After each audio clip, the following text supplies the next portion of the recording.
Welcome to the one and only Team 2.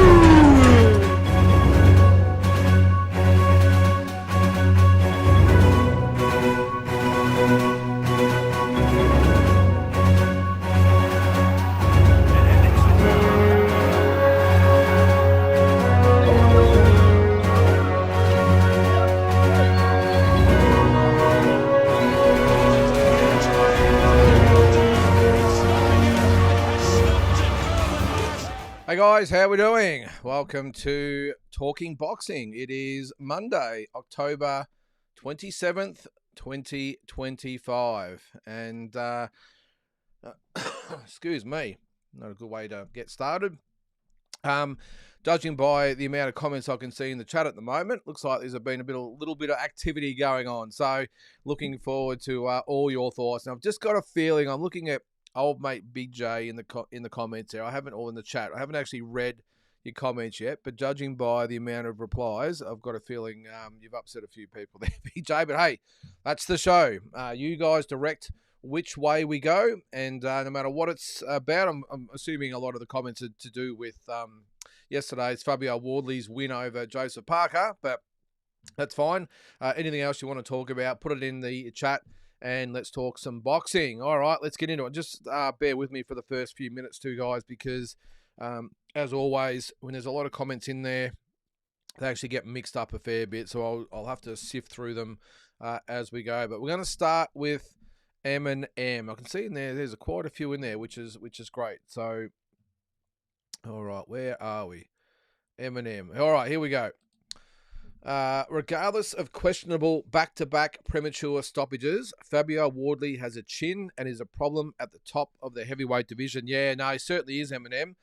What a performance from Fabio Wardley, though. It was just probably a little bit different to the Justice Honey fight because he was more frustrated in that fight. He was getting outboxed and he's just let one go and nailed Justice Honey. But with the Joseph Parker fight, it really was a back-and-forth battle. Both of them had their moments, both had each other hurt. I'm really surprised we didn't actually have a knockdown, to be honest, but it was just an unbelievable fight and heart by both of them to M&M, but especially Fabio Wardley. I mean, he looked good. I actually thought after the first round, I thought, he's done all right to hang in there, Fabio Wardley, but Joseph Parker, to me, looked just a level above.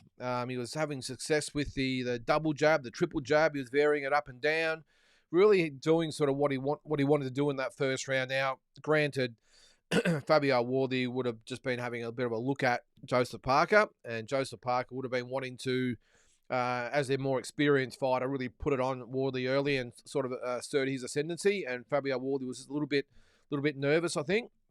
But in that second round, when he nailed Joseph Parker, from that point on, I just thought he fought with a lot of confidence.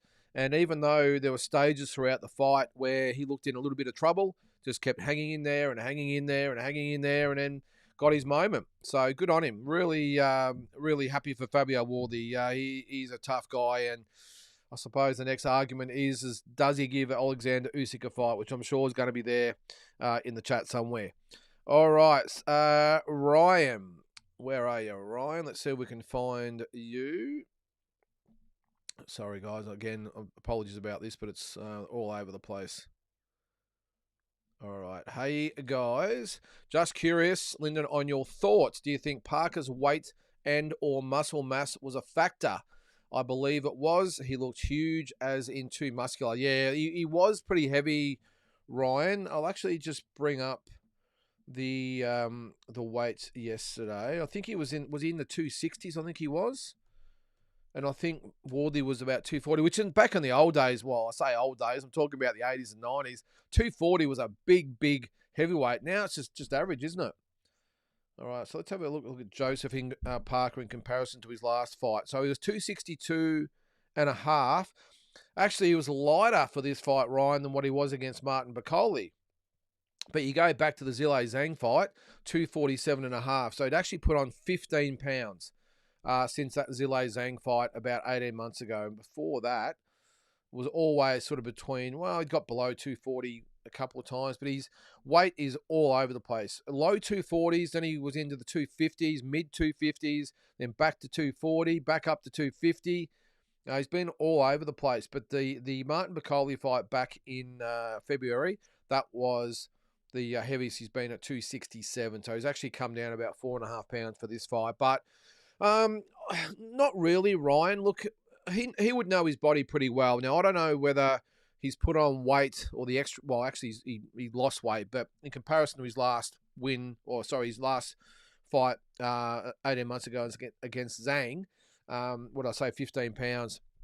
Yeah, I'm not sure. Like, as I said, Ryan, he would have known his body. He would have prepared properly. Maybe he knew that Wardley was powerful and could punch, and maybe just wanted a bit more size just to be able to withstand that. I'm not sure. Maybe it was to lean on Wardley and tire him out. There's a lot of probably different reasons, but I don't think it would have affected him. Look, if it was muscle mass, maybe not. If it's just fat or whatever it might be, it could obviously affect you, sort of weigh you down a little. But either way, I don't think so, mate. I think look at the fight. I mean, he was winning on 2 of the scorecards, even on the 3rd. So I think if he had went on and won those, one more round out of those last 2, he would have won a pretty easy decision on the scorecards. And I think we'd be having a different conversation, saying, geez, what a professional guy this fighter is, that he's put on weight because he knew what he was up against and did it the right way, and he's got the win. I think the fact that obviously went against him. Now maybe the fact that did go against him and he gassed out was because of the extra weight.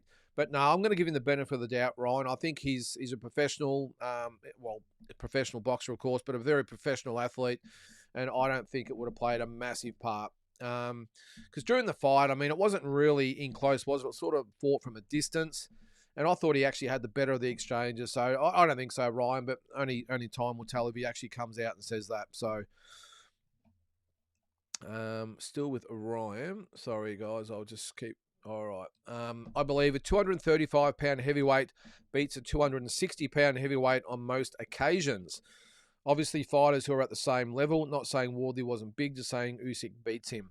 It just depends on who the fighters are, Ryan. I mean, you're right. I mean, if you're looking at 2 very, very evenly matched fighters, and one's 235 and one's 260, yeah, maybe. But there's probably also the argument that says the guy that's 260 is going to beat the smaller guy. I mean, the old argument is a good big man will beat a good little man. Not that 235-pound is little, but in context it is. So I just think it just depends on the fighter there, mate. I mean, you look at some of the big guys. I mean, Fury, Joshua, Lennox Lewis. I mean, they won a lot of the fights by being the bigger guy. So, but then on the other hand, you've got guys like Holyfield and even Tyson, who are much lighter than 235, who obviously had great success as well. I just think it depends on the fighter, but maybe the formula might be, if it's the same level of guy, maybe the 235-pound one fighter will prevail, but who knows? I mean, we're all just guessing, aren't we? Again, we're all sort of basing this on Joseph Parker getting stopped in the 11th round, and it wasn't like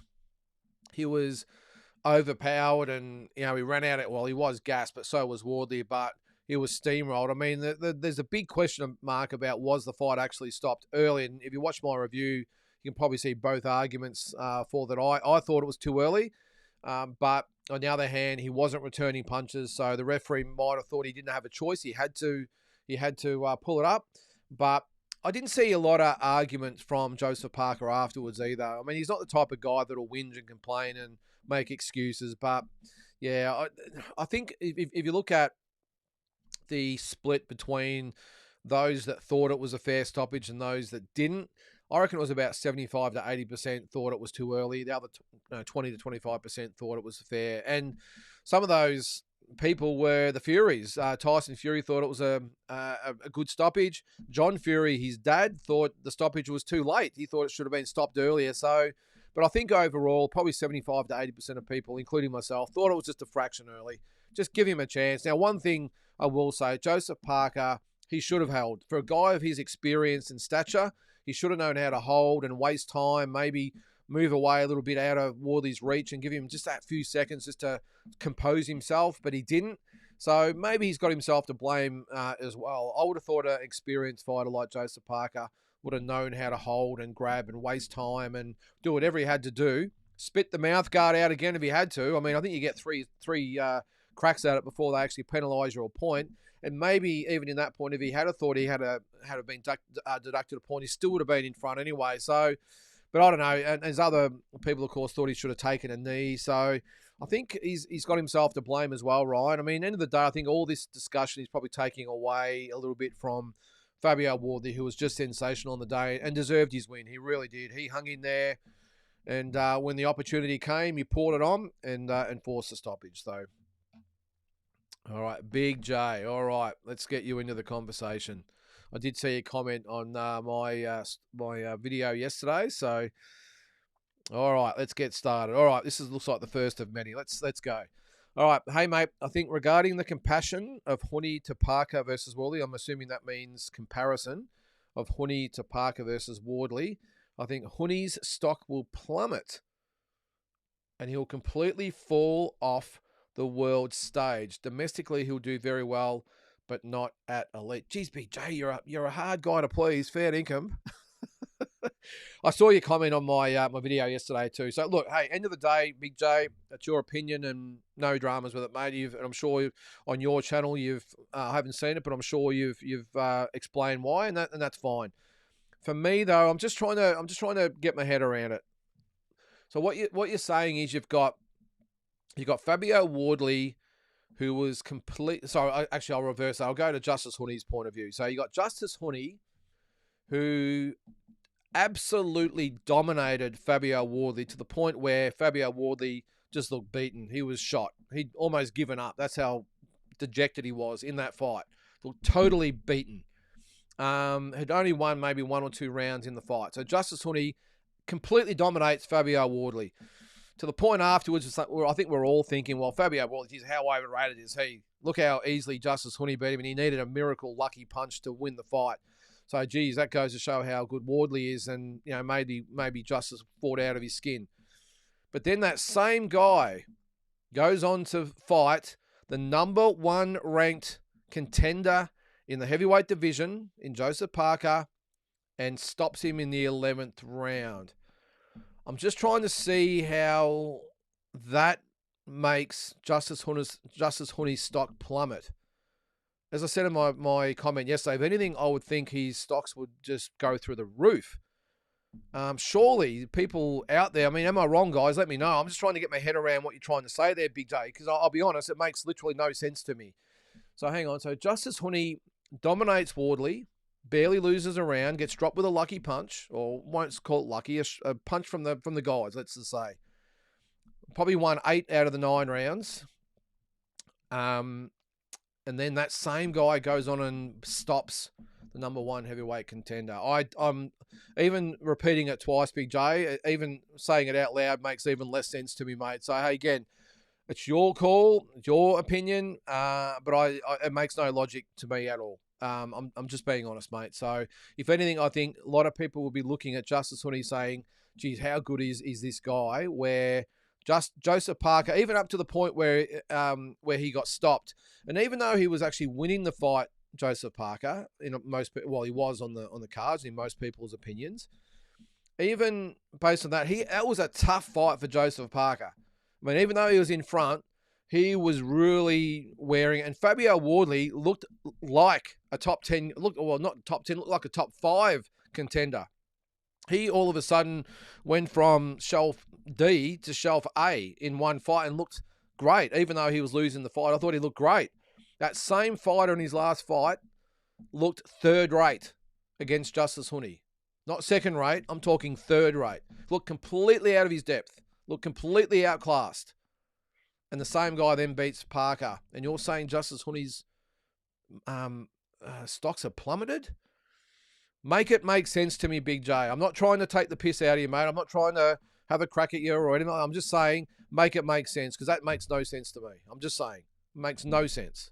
If anything, I think Justice Honey in the world of heavyweight boxing now would almost be the most avoided guy in the division because of what he did to Wardley and how bad he made Wardley look.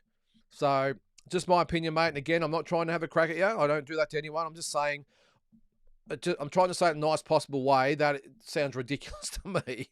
So anyway, we'll move on. Come back at me, Big J. Give us your thoughts. I want to hear it.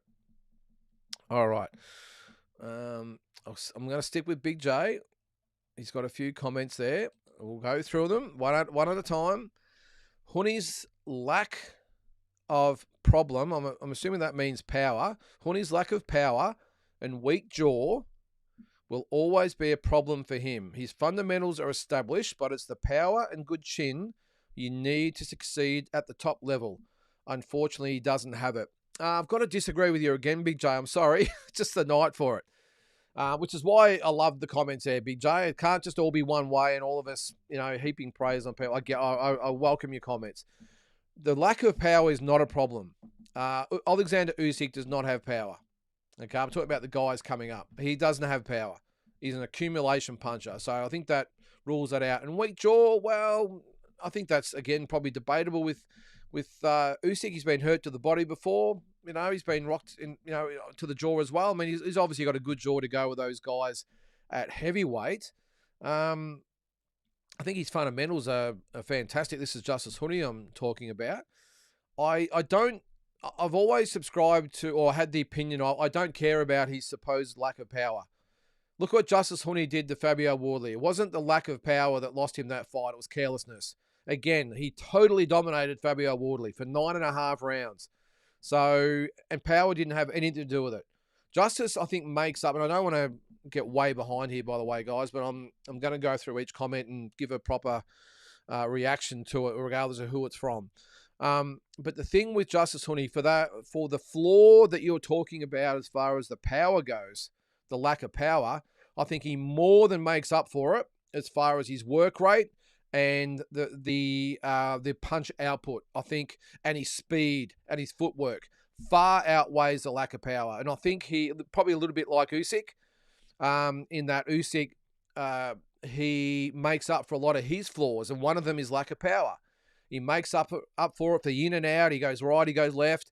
He's always busy, always makes the bigger guys work 3 minutes of every round. And then that's where Justice Honey will more than make up for the lack of power. Because I'll say it again, Usyk is not a big puncher. And look how he just dominates the heavyweight division. So I think Justice Honey, like Alexander Usyk, more than makes up for the power issue. If that is a problem, I think he can whack okay. But anyway, if he can't, whatever. But his foot speed, his hand speed, and his punch output is going to be the thing that makes him a very, very, very tough guy to beat.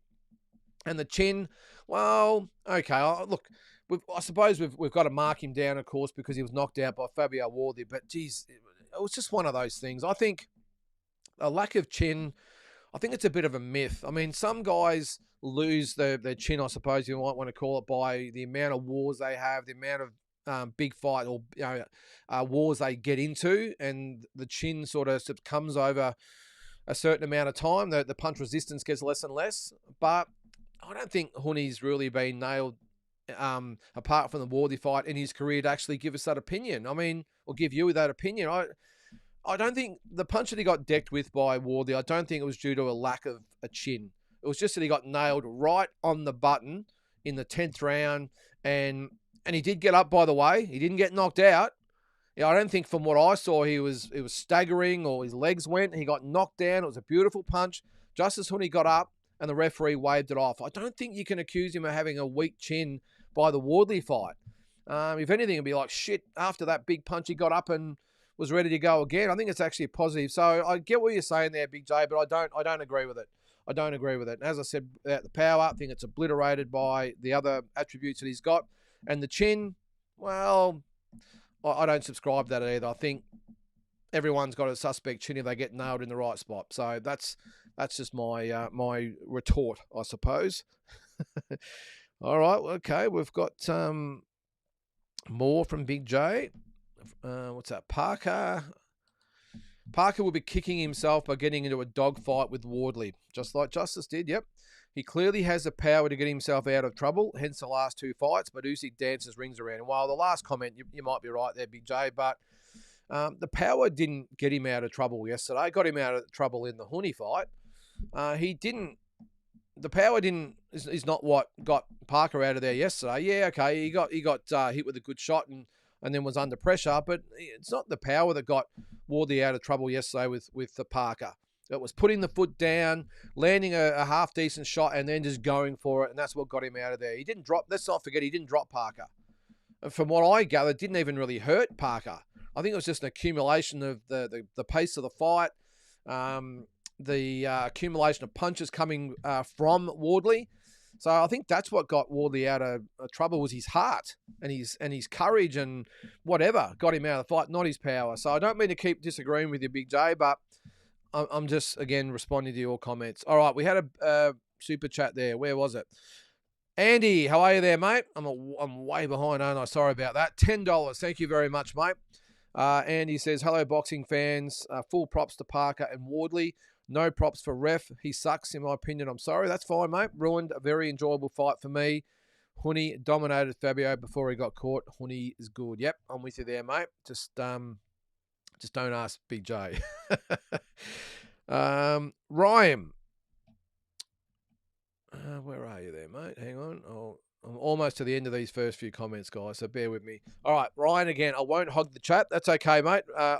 Old mates Big J's got you covered there for the time being. Just to my point in regards to weight in the heavyweight division, Ali, 212 pounds. Lennox Lewis, 230 pounds. Mike Tyson, 220. And Holyfield and Usyk, not sure of Otama's weight. Jai equals sweet spot. Well, let's have a look at Moses Otama. I think he's a pretty big boy, I reckon, mate. Let's have a look. What's his nickname? Enrico Otama. There you go. I didn't know that was his nickname. All right, his last fight, he was 235.5, Ryan. Before that, he was 254. 240. So he's been up and down a lot as well. So 254, 249, 239. So he's been up. Looks like he's been up as high as 249. I think it was there. Yeah. Actually, no. Sorry, his last fight 254. So yeah, but 235 before that. I think it just depends on the fighter, Ryan. As I said before, I think a lot of fighters just whatever they feel comfortable. That's the beauty of the heavyweight division. If you feel good at 250, you can fight at 250. If you feel good at 230, you can fight at 230. Unfortunately, the lower weight guys don't have that luxury. But the heavyweights, I think, just go with the opponent. I think they tailor their weight to what makes them feel comfortable, but also to the opponent. So you might see if they're fighting a Zhilei Zhang or someone like that, a big guy, or a Tyson Fury, then you might find they'll bulk up a little bit. Or against a lighter type of guy, they will sort of sleek themselves down, whatever you might, thin themselves down, whatever you might want to call it. So Jai, I think he walks around at about 220, Ryan. So I think he'll bulk up to about 230, 235. I think he's going to be a very, very good heavyweight. Is Jai Opetaia. Big J, what's your thoughts on Andrew Maloney fighting in Fiji? Surely this marks the beginning of the end for Andrew. Tasman didn't pick him up, and now he's fighting a tomato can. Geez, Big J, you're always glass half full, aren't you? Be positive, Big J. I get what you're saying, by the way. I'm not going to say you're not. But the thing with the Andrew Maloney thing, the reason he was supposed to be fighting at Malvern Town Hall, by the way, I think on the 13th of November from memory. And it's obviously been rescheduled to Fiji for the fight on, I think it's November the 8th. Look, Big J, the reason he needs to fight, is just take it any fight, and even to the point where he's gone to Fiji to get the fights, because if you don't fight for 12 months, your rankings are affected. So that's why, look, they've been after a big fight all year, and they obviously had the world title eliminator in Mexico, and we all know what happened there, where they changed dates and venues and towns and everything like that. So that's why they ended up coming home. So the reason he's had to take a fight, or any fight, a little bit like last year, he had to take a fight before, I think, November 23rd or something like that anyway, so that it was within a year of him fighting last year. So that's all it is. It's strictly a comeback fight. I don't think Andrew would be enjoying going to Fiji to fight. I can tell you, Big J. I think he would much prefer to do it in Australia, probably in front of a couple of hundred people over there in Fiji in some outside stadium somewhere, some gymnasium. But hey, he's got to do it to maintain his rating, and he's looking at the bigger picture. So next year, he is 100% next for, I think it's the IBF belt. There's a fight. Have I got the rankings up there? I do. I'll bring them up now. I'll just refresh that page in case it's changed since last week. All right, so at super flyweight. All right, so I'm looking at the rankings now.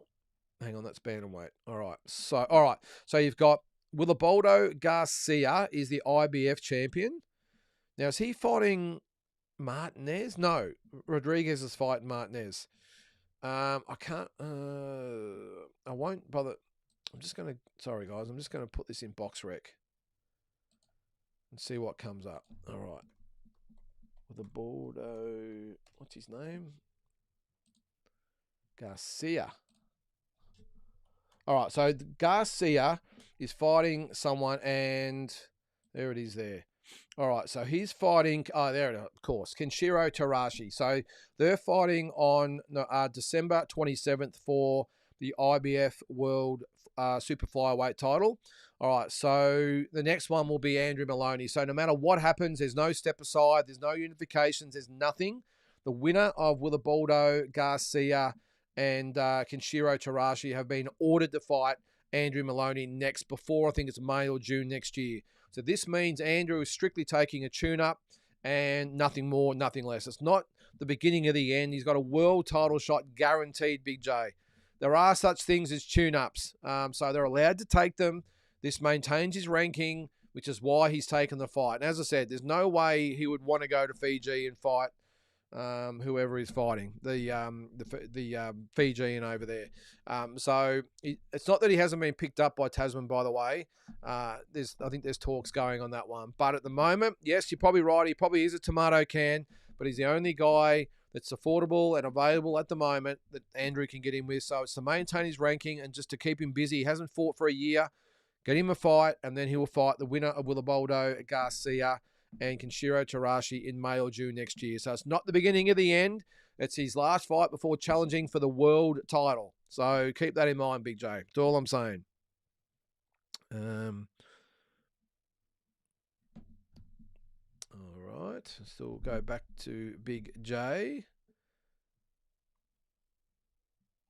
Where it is. I did see your comment.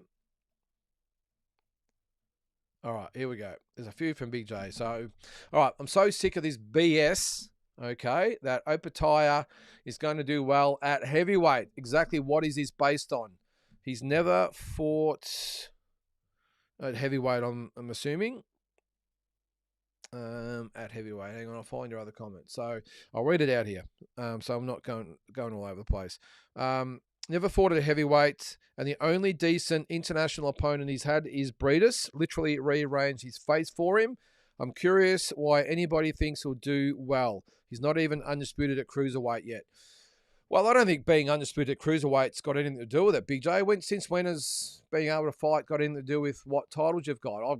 That's probably the one thing I would probably disagree with. Just because he's not the undisputed champion doesn't mean that he's not worthy of going to heavyweight and doing well up there. You're right that probably Breedis is the only real guy that he's fought, and you are right. In the first fight, he had the broken jaw. Wouldn't go so far as to say he had his face arranged or whatever. What did you say there? Where's that? Had rearranged his face for him. I don't think I'd go that far, Big J. I think, again, your glass half full there, Big J. Jai Pataya won probably the first 8 or 9 rounds against Breedis in the first fight. Totally dominated Breedis, by the way. In both fights, actually. Jai Pataya dominated the first 8 or 9 rounds, and then Breedis come home with a little bit of a wet sail, especially with the jaw. I don't think you can take too much away from Jai in that first fight. I mean, geez, he literally had his jaw hanging off his face, and that was probably the only good shot that Breedis actually hit him with in the whole fight.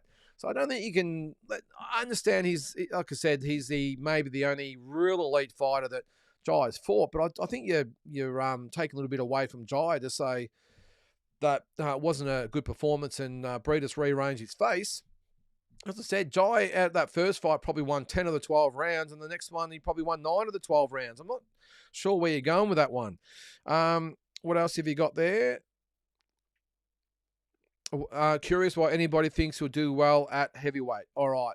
Well, I think he'll do well at heavyweight because I'm looking at the model that guys like Holyfield and Usyk have taken before him. And I know before everyone says, you say, well, he's not those guys. Well, it doesn't have to be. I'm saying he's taking the same attributes that those guys had. The size, the speed, the punch output. I think he takes that up there. Jai Patai is an unbelievable fighter, Big J. And look, you're right. He hasn't had the elite level wins yet, and I get that. So there's no guarantee he'll do well, and I agree with you at that on that one.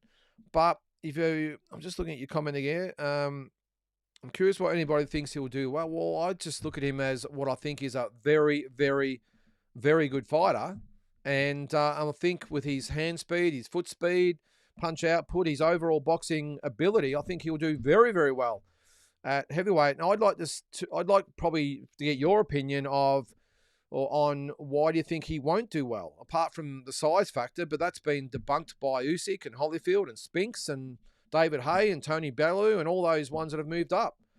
So I don't know. I'd like to know why you wouldn't think Jai would do well at heavyweight. He's pretty much dominated every fight he's been in, and even the Breeders' fight, he dominated the fight. So I don't think you can use the Breeders' fights as a reason why Jai's not at the level. I just don't get it, mate. But anyway, again, I'm going to start going in order here because I'm sick of looking at my phone. All right.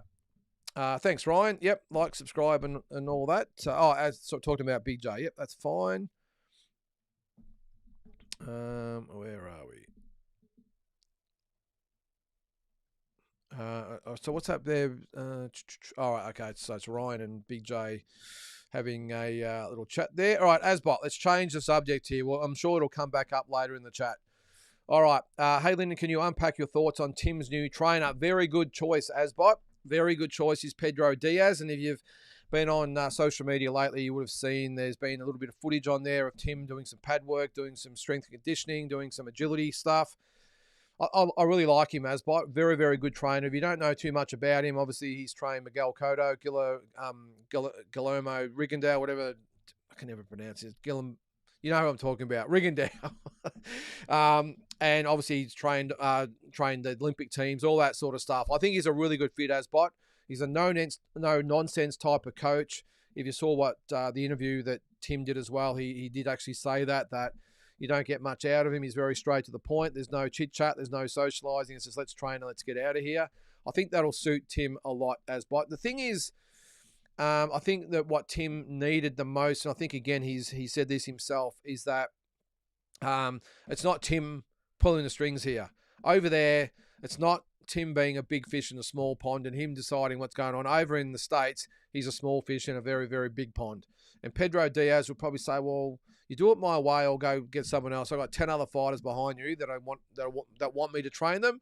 So you either do it my way or don't bother. And I think Tim knows that. And I think rather than being back here in Australia with him being able to sort of dictate a lot of what happens in his training camps and when he trains and how he trains and all that sort of stuff, over there with Pedro Diaz, it'd be like, this is when we train.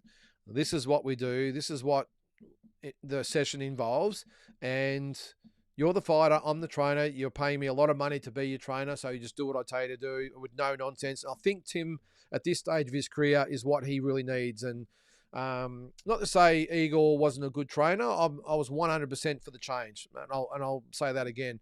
But not to say he wasn't a good trainer. I just think Tim needed a trainer that was not a friend, not a relation, not from the yesteryear with his dad. This is just an elite American, or not, he's not American, I think he's Cuban, isn't he, or whatever, but elite trainer based in America who says to Tim, I don't know who you are and what you are back in Australia and how big you are, how your fan base is over there and how much attention you get in the media over here.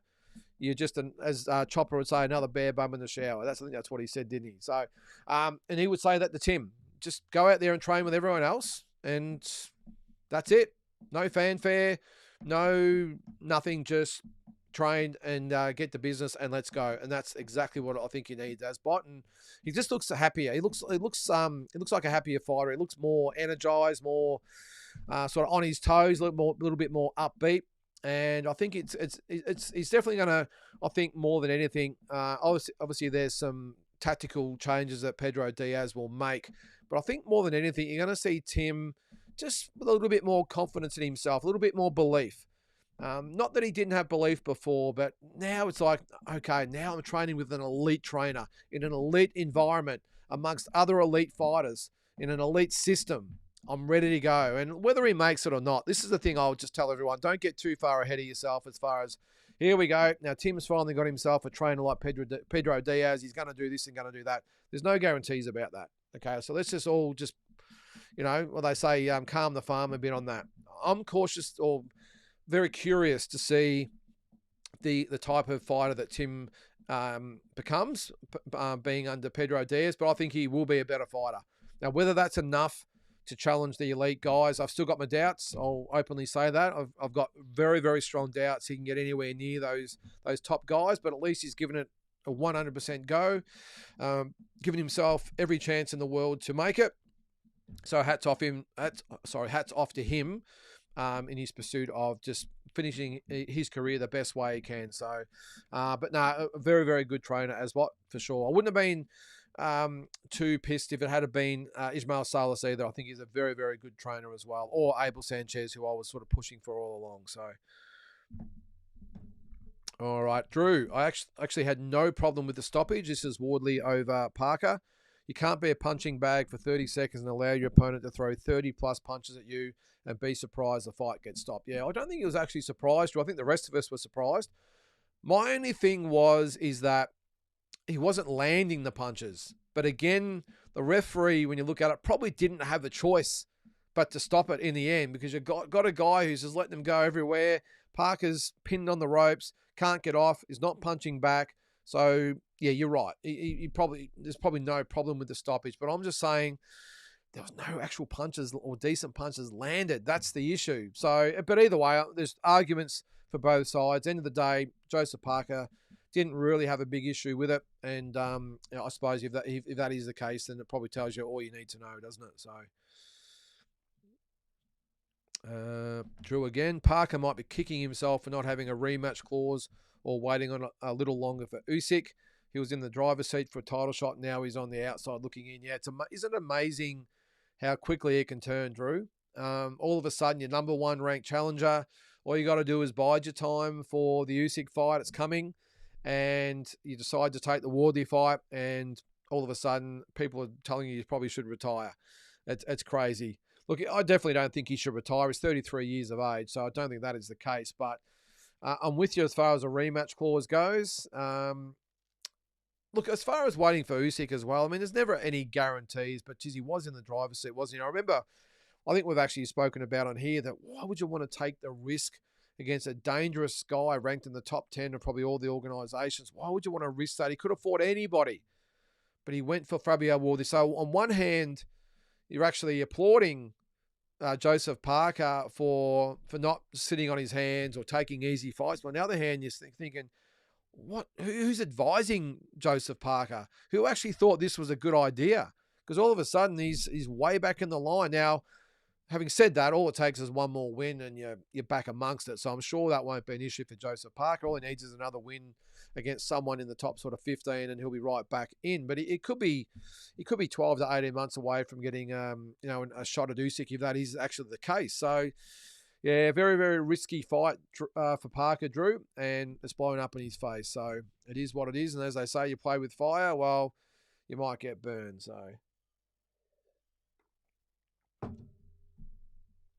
all right, looks like we've got a couple from you here, Drew. We'll keep going. I can't see Wardley doing anything other than waiting for Usyk to heal up to get his shot. The Parker plan was well-intentioned, but provided a cautionary tale to Wardley, who was in pole position. Yeah, I don't think you'll see him fight again before the Usyk fight, Drew. I think, one, he's going to need some time to recover. I mean, that was a brutal fight. Brutal fight. So I would think that, what is it now, the end of October, I wouldn't have thought he might start rolling the shoulders over again, maybe at the start of December, maybe just getting 3 or 4 weeks or 3 weeks of just light training before Christmas, and then he'll just slowly build up from there. Because you got to remember, he probably won't fight Usyk until probably April or May. I think they were talking, was it March? I might have been talking. But it could be 3 or 4 months after Christmas. So I think he'll just start the process in December. Very, very light sessions, just as I said, get the shoulders in motion again, and then slowly build it up after that. But his body's going to take at least a month to heal after that. These camps are pretty tough. So I don't think he'll make the same mistake that Parker made, Drew. And I think, well, what is it? It's only, 5 months away, so which is actually quite soon when you think about it, considering most heavyweights fight every sort of 8, 9, 10 months, even longer. So I think he will wait for the Usyk fight, Drew, 100%. All right. What's that there? No, I just read that, didn't I? Okay. All right. Maybe Parker was too hurt, tired, or dazed, or all three, but not throwing anything back against an avalanche of punches was the problem. Foster has had a questionable past, but this was not a howler. No, it wasn't a howler, Drew. I don't think by any stretch was it a howler. And as I said earlier, I mean, Joseph Parker, I mean, why wouldn't he have grabbed hold of Wardley and tried to hold? I mean, even if he wasn't in a position to punch, I mean, do whatever you can to grab hold of Wardley, and don't let him go until the referee breaks you up. Or, better yet, take a knee. Take the 8 count, back away. I think there was a minute and a half or something to go in the round. I'm sure he could have survived the 11th round. Would have been a 10-8 round, which would have meant he was behind on one card. The other card would have been even, and he would have been 6 points in front on the other card. So, he would have been 4 points in front of the other card. So it would have come down to that last round of who was going to win the fight, but at least he still would have been in with a chance. Now, whether Ward did come over the top in the last round, who knows? But if he had just taken the knee in the 11th round, he would have lost the round 10-8 and needed the last round to actually win the fight. But at least he would have still been in it. So, but as I said, the fact that he didn't hold, he didn't move away, I think he would look back at the fight and have a lot of self-criticism, I reckon, Drew. Polly Farmer, how are you there, mate? I'm in the crowd that had no issues with the Parker stoppage. Yep, good stuff there, mate. Big J. All right, this is about, about Parker for starters. Parker would be kicking himself by getting into a dogfight with Wardley. He clearly has the power to get himself out of trouble, hence the last 2 fights, but Usyk dances rings around him. I'm not sure if I read that earlier. I probably did. Sorry about that. But either way, look, Usyk, you've still got to back Usyk to beat Wardley. I think Wardley's that typical English style is a bit robot-like, a bit wooden. But so I think Usyk, like he probably has against the other British fighters, and I forgot to actually put in, did he beat Chisora or was it White? I think it was Chisora, wasn't it, Usyk? Anyway, he's beaten, I think, four Poms. 5, I think Tony Bellew as well. He's beaten a lot of Poms anyway. That has Usyk. And I don't think Wardley is going to give him too many problems. But as I said in my walking boxing this morning, you just never know with this guy. He's always dangerous. I just don't think Usyk would be stationary enough for Wardley to even plant his feet and get one off. I mean, you know what Usyk's like. He's in and out. He's left and right. Excuse me. And I just don't think that Wardley would be able to sort of set himself to actually hit Usyk. So, you never know. But you're right. Parker would be kicking himself. No doubt about that. Just by probably taking the fight in the first place.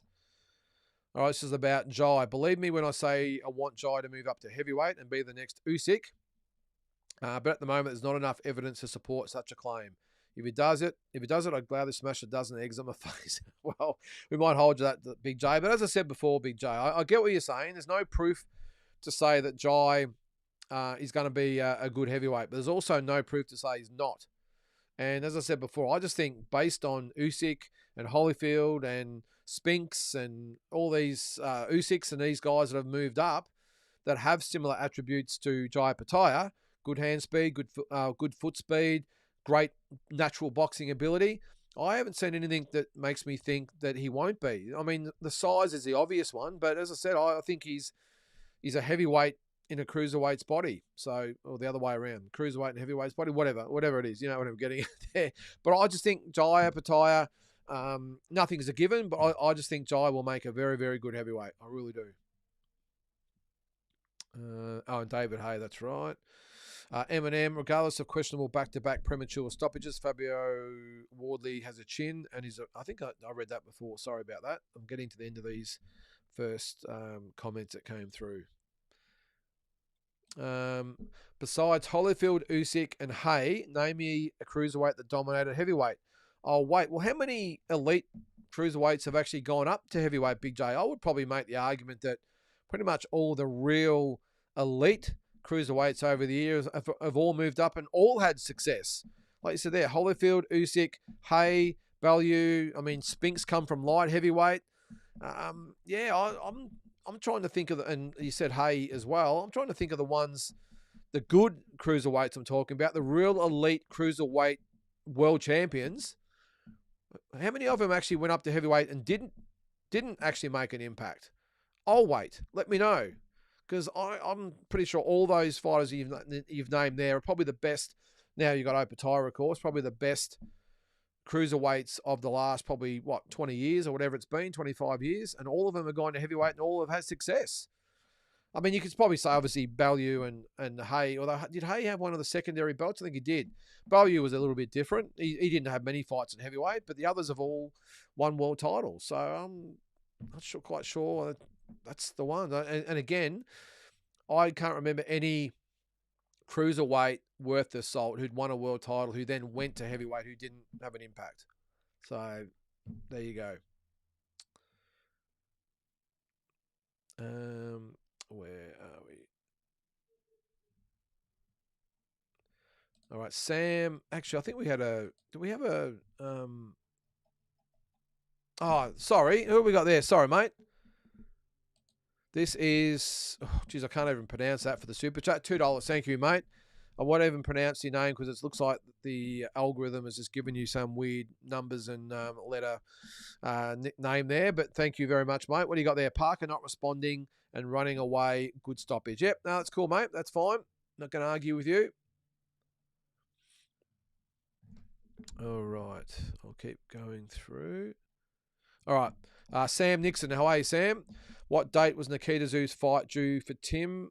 For Tim, said he's fighting on the 17th.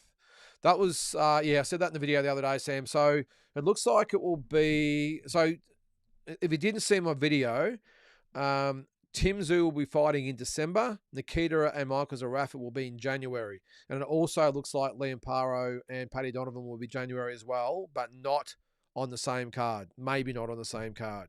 All right, so it looks like Tim will be Wednesday the 17th of December. So Wednesday night, pay-per-view, of course. And the Nikita and Zarafa fight. Now, I'm pretty sure I was told the 16th, but it's a Friday night. Maybe that is right. I would have thought it would have been Saturday night, but who knows. But let's just say mid-January, Sam. Again, I was told the 16th of January, but it's a Friday. So let's assume that's right. So the 17th of December for Tim and the 16th of January for Nikita and Michael Zarafa. Liam Paro, Paddy Donovan, they're still going back and forth as far as the purse bids and all that sort of stuff. I did read an article today from Eddie Hearn saying that they're trying to negotiate the fight and where it's going to be and the purses, all that sort of stuff. Haven't been able to come to an agreement just yet. So worst case, that'll go to purse bids. And if Matchroom wins it, it'll go to Ireland. If No Limit win, it'll be here in Australia. So that's what's happening with Paddy Donovan and Liam Paro. All right. Tony, how are you, Tony? Most likely a good thing. Joe had a loss to Fabio. As Usyk would have cleaned his plate and quick, I'd say. I don't think Joe Parker would probably see it that way, Tony. I don't think it's a good thing he lost to Fabio Wardley, and even though you're right, he might have cleaned his plate, but I think the probably $20 million would have went down pretty well for Joseph Parker, and he's lost that payday as well at the moment, or for the time being. But yeah, I don't think Joseph Parker would see it the same way as you there, Tony. But all right, Richard. Hey, Lynden, Wardley has plenty of heart, but also a level head and looked like a vet out there. I was very surprised and impressed with his composure. How good are UK crowds compared to flat Saudi? Oh, well, that last comment there, Richard, 100%, mate. This is why I hate watching fights in Saudi Arabia. You know, it's like watching a fight in a library, isn't it?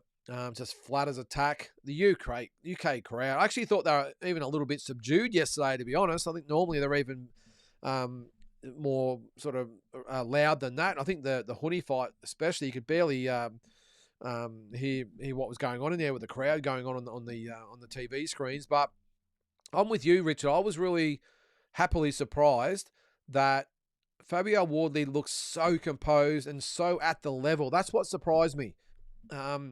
Because I thought, as I said earlier, I thought that when he fought Justice Honey, that he looked out of sorts. It just looked like an A grader fighting a D grader. That's what it looked like to me. And Justice Honey, I think, I was watching it at the time thinking, geez, if Justice Honey wasn't probably in the UK and in Wardley's hometown, he would really step it up and probably just get Wardley out of there, just stop him anytime he wanted to. That's how one-sided I thought that fight was. But yesterday, I was the opposite, the other way. I just thought I was so impressed that Wardley just looked completely comfortable at the level. Even though Joseph Parker got off to a really hot start in that first round, I thought Wardley adjusted really well, and I thought he jabbed well with Joseph Parker. I thought he got the better of a lot of the exchanges. I just think just like click of the fingers, he'd gone from a D grader to an A grader just overnight. So again, I don't know whether that makes Justice Honey better than what everyone thinks. I don't know, but apart from the heart and the level head, exactly, he did look like a vet out there, and I thought a very, very impressive performance. What's that, Adam? Oh, thanks, Adam. Appreciate that, mate. All right, absolutely nothing questionable about the Honey and Parker losses. Both were ahead, but Wardley rocked them a clean KO/TKO. The ref saw it up close and made the right call. No armchair debate needed. Yeah, well, that's a good call too, that the ref, regardless of what we think about the stoppage, the ref was in there a couple of feet away from the fighters. He could see exactly what was going on in the ring. He could see and probably sense what was going through Joseph Parker's head at the time. And he had no hesitation when he stopped it either. So we've got to obviously give him the benefit of the doubt. The referee, they get paid to and trained to make the right calls, and he didn't seem too concerned about the protest going on around him. He was quite comfortable with it. And as far as I know, there hasn't been any inquiries made about why he stopped the fight. So I'm with you there. Whatever your username is, I won't pronounce it.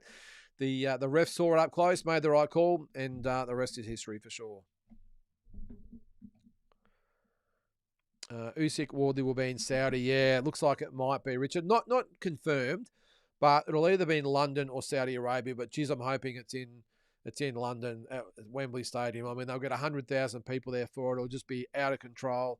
But unfortunately, Turki Al Sheikh will be funding it, Richard, which means he'll decide whether it's in Saudi Arabia or London. And I suppose when you look at it, he has been entrusted to build the Saudi name. The Riyadh season thing was about having fights in Saudi Arabia to build the goodwill of the Saudi or the Riyadh name and Saudi Arabia as a country. So it doesn't really make sense, I suppose, to have it outside of Saudi Arabia. But geez, I hope he has a little bit of compassion for fight fans and says, well, maybe we'll just put Riyadh season all over the ring and all over the stadium and all over the advertisements on TV, and we'll do it in London instead. But that is the word, Richard. It's down to 2, but unfortunately Saudi Arabia is the front runner at the moment. All right, Drew, Wardley makes the best commercial and business sense for Usyk next and deserves the fight. But from a competitive spectacle, I would prefer Usyk versus Kabayel or Otama. Wardley has a puncher's chance. Yeah, I'm with you, Drew, but Wardley is the most attractive and marketable fight for Usyk at the moment. I mean, he's on the lips of all the fight fans out there with the win over Parker and before that, Honey. So he makes, like you say, they're the best commercial and business sense. 100,000 at Wembley Stadium, mate. I'm assuming the Otama fight would probably get similar numbers, but I would think that the British fight fans would probably agree that Otama's probably a little bit early and Wardley has earned his shot. So, yeah, he definitely has a puncher's chance and he makes the most commercial and business sense as well. But competitive, I think he'll be competitive, Drew. I really do. I think he'll go okay. He'll probably get outboxed over 12 rounds or maybe even stop late, but Kabayel makes no sense for Usyk. Makes sense for us boxing fans. It'll be a great fight. but doesn't make any sense for Usyk. And Otama, as I said, way too early for him at the moment. What's that there? Surely by now we know. Oh, okay, I'll let you guys sort that out. Geez. All right. William. Okay, we're having a crack at Big J. You guys. All right. Drew, Wardley, Otama, Torres. I forgot about Richard Torres, actually. Justice Huni, Jalalov, I hate pronouncing those names. Kabiel, potentially Opataya. The future of the heavyweight division looks reasonably post AJ Wilder, Fury, and Usyk. Yeah, I suppose, Drew. I'm probably not as enthusiastic about it all as what you are. I'm obviously excited because our guys may be in there with Huni and Opataya. And I know Kabiel and Jalalov and, I'm not excited by those guys at all, if I'm being honest. I'm excited about Huni, Torres, and Otama being the young up-and-comers coming through. They're the three that but even Torres, we haven't really seen him in a half-decent fight yet either. But there is that, I suppose, excitement for what might come. But Moses Otama, for me, is the only real bright light that I can see in that division, Drew. I'm sure they'll all make good fights against each other. But for me, if it wasn't for Moses Otama, I'd be a little bit depressed about the heavyweight division. I mean, look at those names you just mentioned there. AJ Wilder, Fury, and Usyk. Just four massive names. Unfortunately, I'm just seeing who fought who. So AJ fought... he's only fought Usyk out of those three.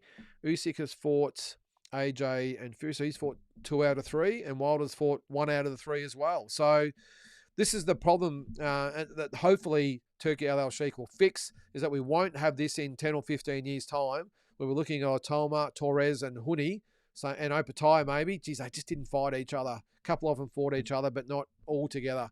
I mean, you look at those there, Otama, Torres, Huni, and Opataya could be the 4 kings, really, when you think about it. Just like AJ, Wilder, Fury, and Usyk should have been the 4 kings, and just never happened. And it's just criminal that AJ fought 1 out of the 3, and so did Wilder. Just crazy. All right, Tony, what's this? I like old mate Big J, Joy's channel, but as it's straightforward in your face. But okay, I really think Justice's stocks will hit the roof. Just my opinion. Old mate, no disrespect. That's all good, Tony. We can all have our say. No drama at all. I'll let you guys sort that out in the chat. Andy, all right, I ain't about to shit on our Aussie fighter Huni off 1 loss. Might not be hardest puncher, might not have most durable chin, but his style allows him to compete easy. His best bet is try to fight a known name. I'm with you, Andy. That's what I said before. I think Justice's supposedly deficiencies as far as power goes, I think he more than makes up for it with his other attributes, as does Usyk and as did Holyfield. Holyfield wasn't a big puncher either, but he was a volume puncher. And just like Usyk and just like Jai does, they make you fight 3 minutes of every round. That's their strength. And that's why I think a lot of these cruiserweights, when they come up, have success, because they fight at a cruiserweight's pace and the heavyweights are just too big and cumbersome to go with them. And as long as they sort of maintain some agility or mobility, they always have success. So, Julian, hang on, I'll just get a drink here. All right, Justice Huni's corner let him down against Wardley. Surely Justice could have jabbed and moved. Yeah, Julian. Look, the thing is, I suppose we'll never know what actually was said in the corner between rounds. And knowing Mark Wilson as his trainer, I would have thought he'd be telling him to actually do what he'd been doing. The jab, the movement, the volume punch that he was throwing as well. Look, end of the day, I suppose, what was it, after 9 rounds, wasn't it? So there's still 3 rounds to go for Justice. So I'm not going to have a crack at Mark Wilson and the team for not saying, hey, you got to move, because there's still 3 rounds to go in the fight. So, and they're in Wardley's hometown. So I've got no problem with Mark Wilson saying to Justice, just keep doing what you're doing. And why wouldn't he say that, by the way?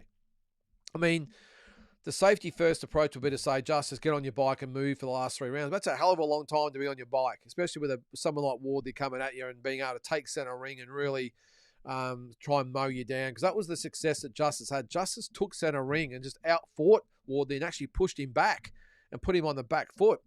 So I think if it had went the other way, Julian, and the corner had told Justice to get on his bike and move, Wardley then takes centre ring, gets on the attack, and you just never know what happened. Maybe the same thing would have happened whether he was on the attack or not. So I'm not going to throw his corner under the bus. Why wouldn't they just say, Justice, just keep doing what you're doing, at least for another round or two? Look, if it was after the 11th round, maybe even after the 10th round, I'm not sure, but definitely after the 11th round, then it would have been, Justice, get on your bike, don't take any chances. We think you've got the fight won. But I think after 9 rounds, you're only 3/4 of the way through the fight. I think it would have been way too early to say to jab and move. Because as I said, that would have given all the momentum to Fabio Wardley in his hometown. And again, you don't know what would have happened with the judges. So yeah, I don't think they let him down, Julian, but I get what you're saying there. All right. Big J. Mundine dominated Otke, as did Green against the Polish guy in the fights. But at the end of the day, it meant nothing. Just like Honey, I put all these fights in the same category. A brilliant loss. Yeah, it's not a bad way to look at it. But I don't subscribe to that, though, Big J. You are right in that it meant nothing at the end of the day. They all come away with losses, didn't they? But I think it proved that Mundine was a good fighter. Definitely proved Green was a good fighter. Just bad luck and just didn't go the way. And like Honey's, yeah, he just got careless and got caught. And not just those losses. I mean, yeah, I get where you're coming from, Big J, but it certainly didn't harm their careers.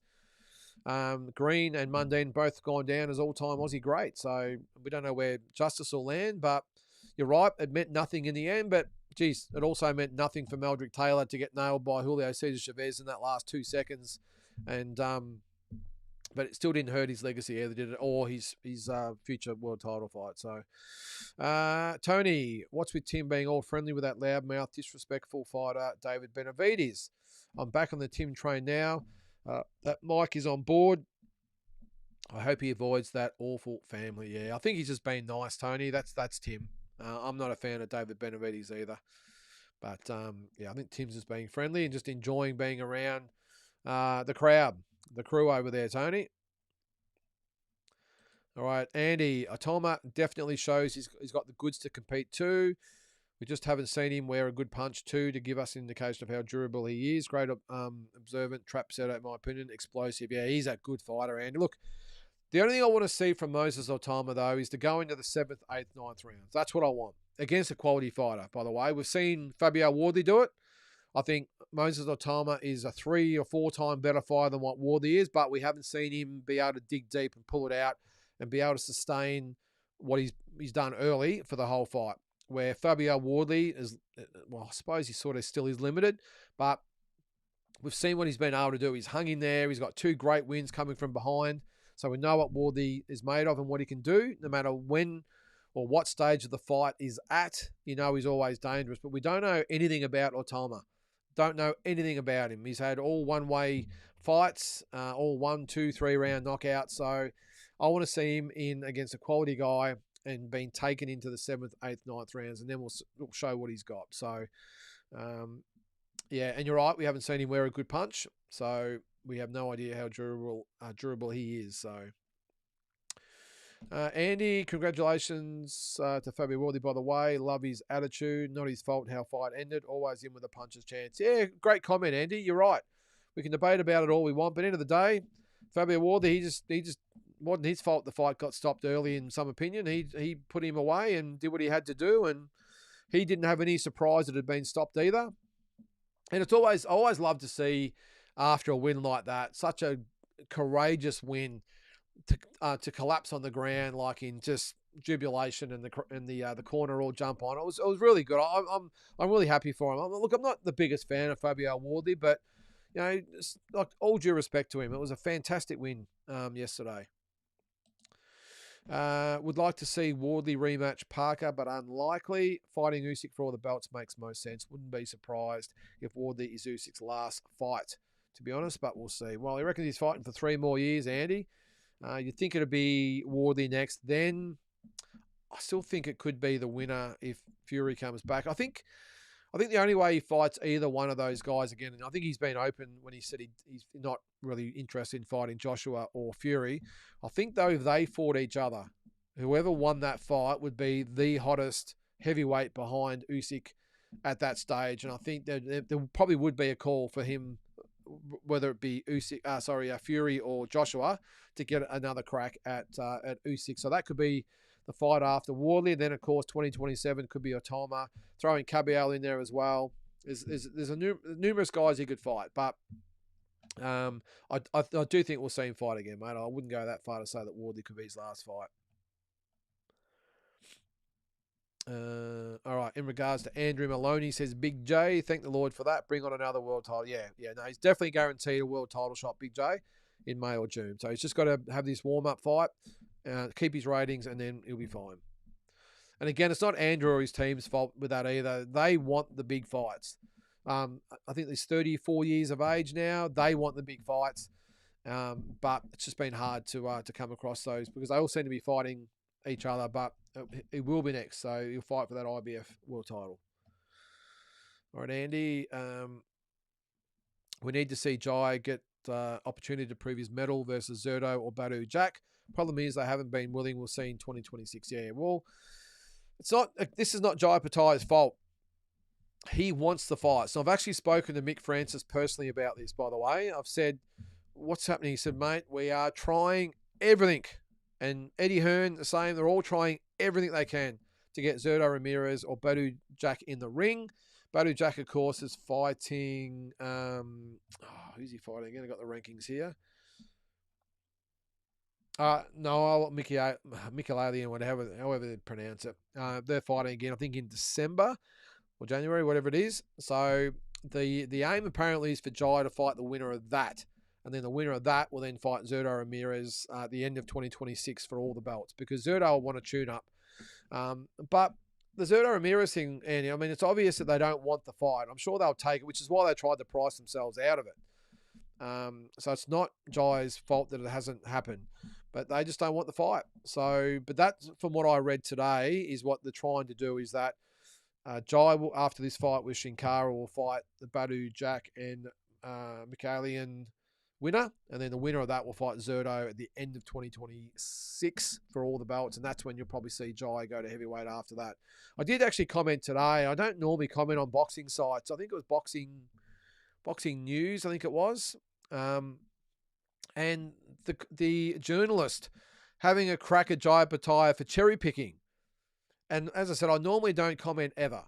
It's just like, oh, yeah, whatever. But I couldn't help it. I commented, I said, well, you do realise that Shinkara is his mandatory. It's not like he has a choice in the matter. I mean, these journalists on those sites, some of them are just horrific. I don't know how they get jobs on these sites because some of the stuff they say is just ridiculous. I mean, I remember not long ago, one of them going full noise at Naoya Inoue. What is he, 122, to go, because he wouldn't go up to 140, I think it was, and fight the guys at 140, saying he's pretty much a coward for not going from 122 to 140. I mean, these guys write the articles that people read. I mean, it's ridiculous. But this guy today said, Jai's a cherry picker, taking easy fights. I was like, well, yeah, you do realise it's his mandatory, dipshit. But anyway, all right, Drew. I couldn't care less about yesterday's result, but it felt like Turkey, TV networks, and boxing commissions felt like Usyk versus Parker was an on-the-nose fight and were uninterested in making it. Yeah, maybe, Drew. Maybe they were happy that Parker didn't get the win. You probably are right. Usyk and Parker would have definitely been in Saudi Arabia if Parker had a won, because I don't think they'd be able to sort of generate a crowd in England or wherever else, or America maybe, I don't know. But so maybe Turkey and the TV networks were rubbing their hands together thinking, oh, geez, we've got another Pom. We've got another Englishman who's the new hope. This will be massive and a lot bigger fight than Parker. So maybe, but I still think Parker would have got the fight, Drew. But as I said, maybe they're all pretty happy with proceedings after Wardley got the upset.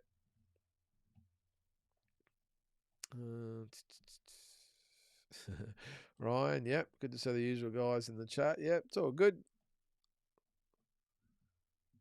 All right, Drew. Hang on, need another drink here.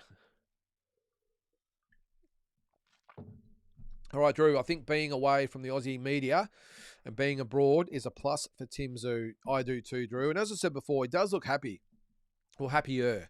And I think that's because he hasn't got the press back here, like handing him, and not to say he has paparazzi or anything chasing, but he always has. He's an in-demand guy, and I think being taken out of the Aussie bubble, being over there in his element, I think he would.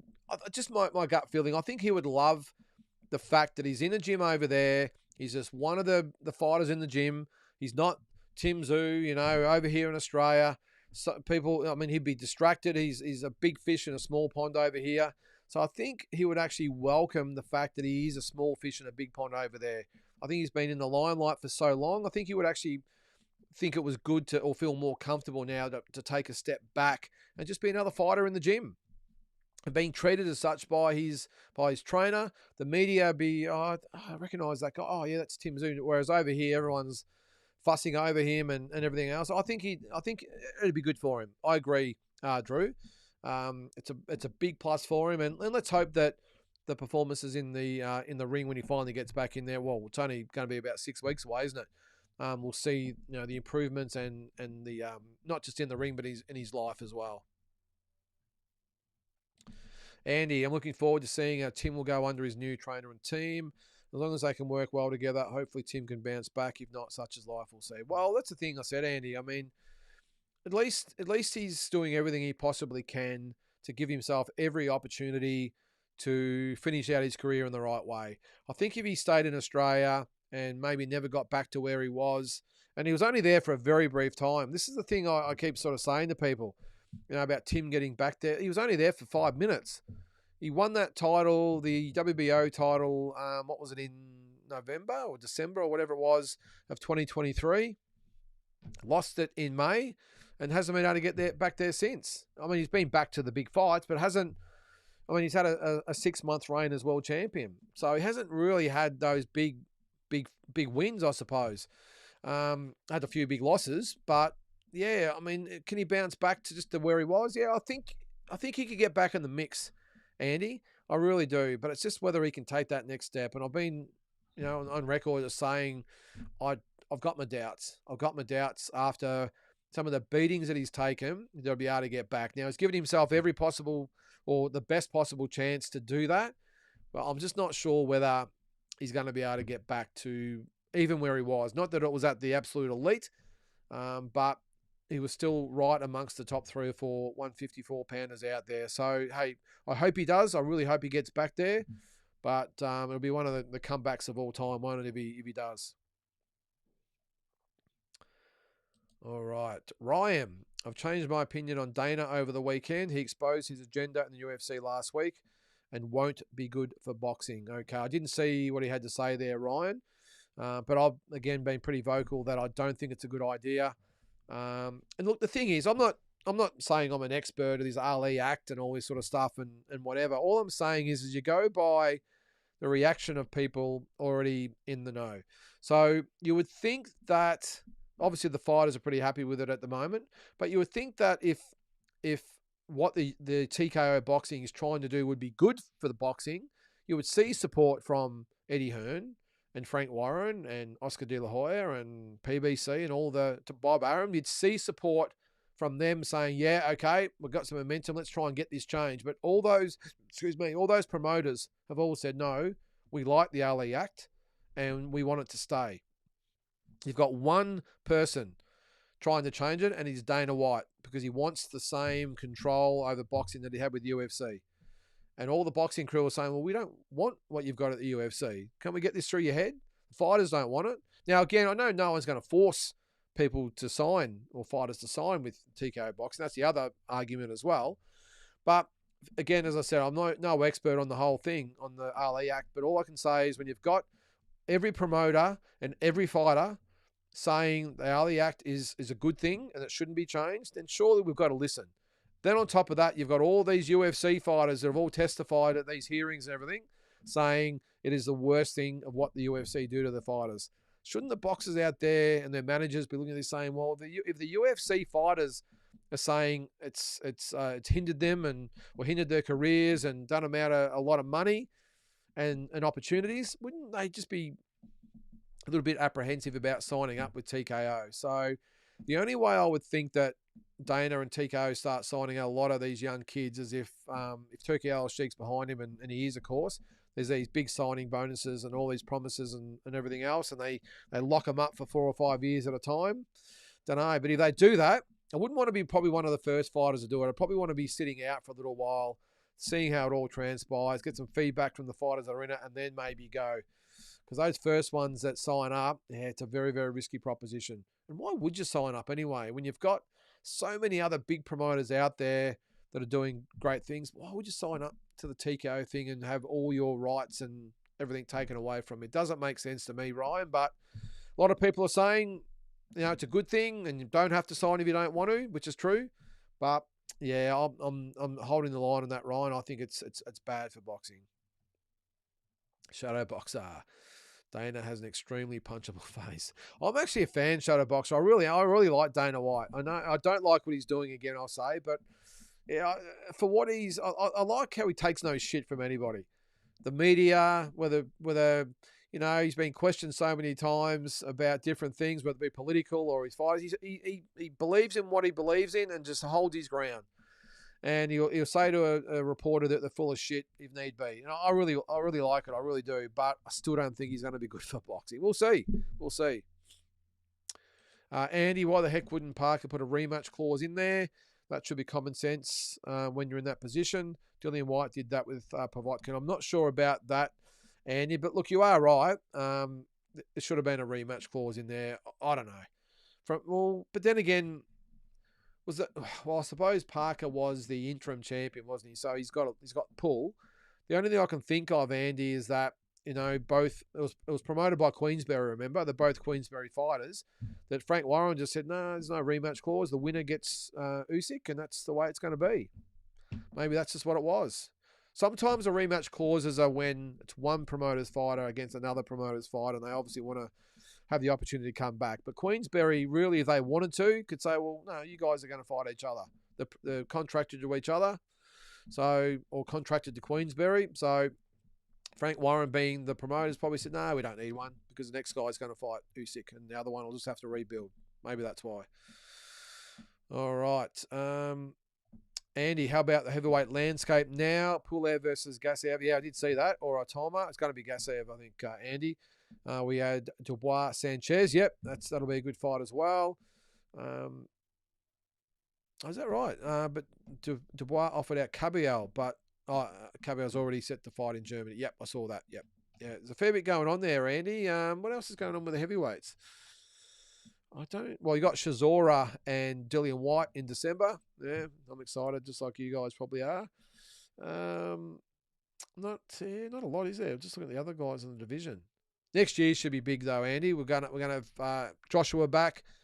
Atoma, I think, will make his move. Maybe Fury comes back. Who knows? Richard Torres might make a move. I think the big young heavyweight fight going forward, it's got to be Torres and Atoma, doesn't it? We'll see. All right. And don't forget, Deontay Wilder as well. Who knows what he'll do? Reckons he's going to fight Usyk as well. Prime for prime. Deontay Wilder versus Fabio Wardley. Who wins? I still can't believe both have a limited skill set yet made it so far at heavyweight. Credit to them. Yeah, I'm with you there, J Beebs. Prime for prime. Who wins? Good question. Just trying to picture them in the ring together. I think Wilder, maybe. Big and tall. Although Fabio, if he landed one, would probably end it. But I could just see. Although Fabio's got a heart of bloody steel, hasn't he? I'm going to go with Wilder in a very, very scrappy fight. Extremely scrappy fight. And I think he might win. Yeah. I mean, it wouldn't surprise me if Wardley would win, but I'm going to go with Wilder, strangely enough, because I've never thought he could fight at all. But I think Wardley would be a pretty good fight for him. Yeah, and you're right, though, J Beebs. The fact that they got so far is just crazy with their skill set. But, yep, good on them. Andy, wouldn't it be interesting if Gassiev beat Pulev and we got to see Usyk versus Gassiev rematch in heavyweight? Yeah, it would be, but not going to happen, though, I don't think, Andy. Don't think it's going to happen, mate. Hope Tank smacks Jake Paul. Yes. When's that? Is that November 15th, I think it is, or 14th, is it? 14th or 15th, I think it is. Because I'm actually going to be over there when it's on. I'm going away in 2.5 weeks. And I think we get to Dallas on the 14th. So the fight is, it's not even on, of course it's not on Box Ring. It's not a real fight. Of course it's not. I think it's November 14th. I think it's the day we actually get there. We land in Dallas, and I think it's is it in Florida? It was going to be in Atlanta, wasn't it? So I reckon if it's a legitimate fight, Sam, and they're allowed to do whatever they're allowed to do, they're just, Tank's allowed to be Tank, I think he could knock Jake Paul out. No problems whatsoever. I don't give a shit about the weight difference at all. I reckon Tank Davis could knock Jake Paul out if he's allowed to have the shackles released and they say, you do what you want to do. Knock him out, knock him out. Because I don't think Jake Paul would have a hope in hell, even though he's probably going to outweigh him by about 60 or 70 pounds. I don't think he'd have a snowball's chance in hell of getting anywhere near Tank Davis. I think Tank Davis would absolutely smash him. So we'll see. I've got a feeling it'll just be a bit of a love fest for how many rounds it is, Sam. 8 rounds, whatever the hell it is. That'll just be a glorified sparring session, I reckon. Because there's no way Jake Paul is going to let Tank Davis embarrass him on national TV. Andy, live UK crowd atmosphere must be awesome. They really appreciate the fights over there. I'd love to get over there, Andy. I've been saying it for a long time. One day I'm going to get over there to the UK for a big fight. You've got to be quick to get tickets over there. You can't wait like you can in the States and just pick them up whenever. They go pretty quick, even in a 100,000 seat stadium. So, Adam, good fights in Melbourne next week, especially for me. Fathy versus Hunt. Yes, think it's on DAZN. Any thoughts on the matchups? Thank you. No worries, Adam. Yes, let's have a quick look. It is Camille Bella, isn't it? It is on DAZN, by the way, promoted by Sam Labruna. So it should be a really good card. Where are we? All right, there it is. I'll bring up the event. Good to see Andrew Hunt back, by the way. Oh, okay, they haven't updated it. Come on, Sam. Be better than that, mate. They've only got Stephanie Cutting and Maria Turner and Fathy and Andrew Hunt. Let's just have a quick look on Facebook because I'm pretty sure I saw it on there. Sam Labruna. I am friends with Sam, so I'm assuming it's on there somewhere. Where is it? All right, is that it? Yeah, there it is. So we've got Camille Bella and what is his name? Yorubev. Stephanie Cutter and Maria Turner. We've got Fathy and Hunt. We've got Maya Solomon and Jazzy Parr. Should be a really good fight. That's the only ones he's sort of... Oh, is it? They're the ones that are advertising. So that's all that I can see at the moment. Yeah, hang on. What other fights on there? I think this is just...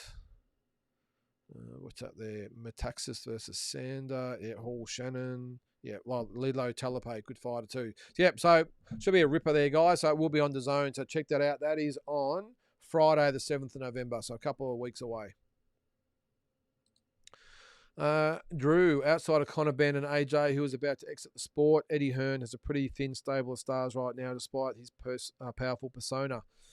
Yeah, it's not a bad call there, Drew. I mean, he's got Boots Ennis, that's a big one. He's got Jai Pataya. He's got Justice Hoodie, although they're obviously in conjunction with Tasman Fighters. He's got a few of the English guys, hasn't he? I wonder if they've got a website I can have a quick look at. See who they've got. But just Boots Ennis, Jai Pataya. All right. They've got Dimitri Bivol, Katie Taylor. They've got some pretty good ones still. Hang on, where are we? Oh, there you go. They've got Katie Taylor, Dimitri Bivol, Jesse Bam Rodriguez there, Drew. I think there's a few there. Shakur Stevenson. No, is Stevenson gone? Is he with Matchroom? He's on here anyway. Jai Pataya, Richardson Hitchens. Well, he's gone too, hasn't he? Lewis Crocker. Yeah, falls away pretty quick. No, I think he's got enough, Drew. He'll continue to sign him up there, mate. All right, Cal Jane. How are you, Cal? Love Monday nights. Can you tell me what Jeff Fennick's up to? I thought he was going to train Tim, but seems that's Pedro. Yeah, Pedro Diaz. He's in there just as an advisory role at the moment, Cal. He hasn't really got an official role with Tim's team. I think that he'll just sort of be a bit of a mentor to Tim and a bit of an advisor to Mike and Darcy, Ellis, and all the rest that look after Tim. So, which I think is good. I think if you hear what Jeff's had to say over the journey, he's been very vocal about what Tim should and shouldn't do.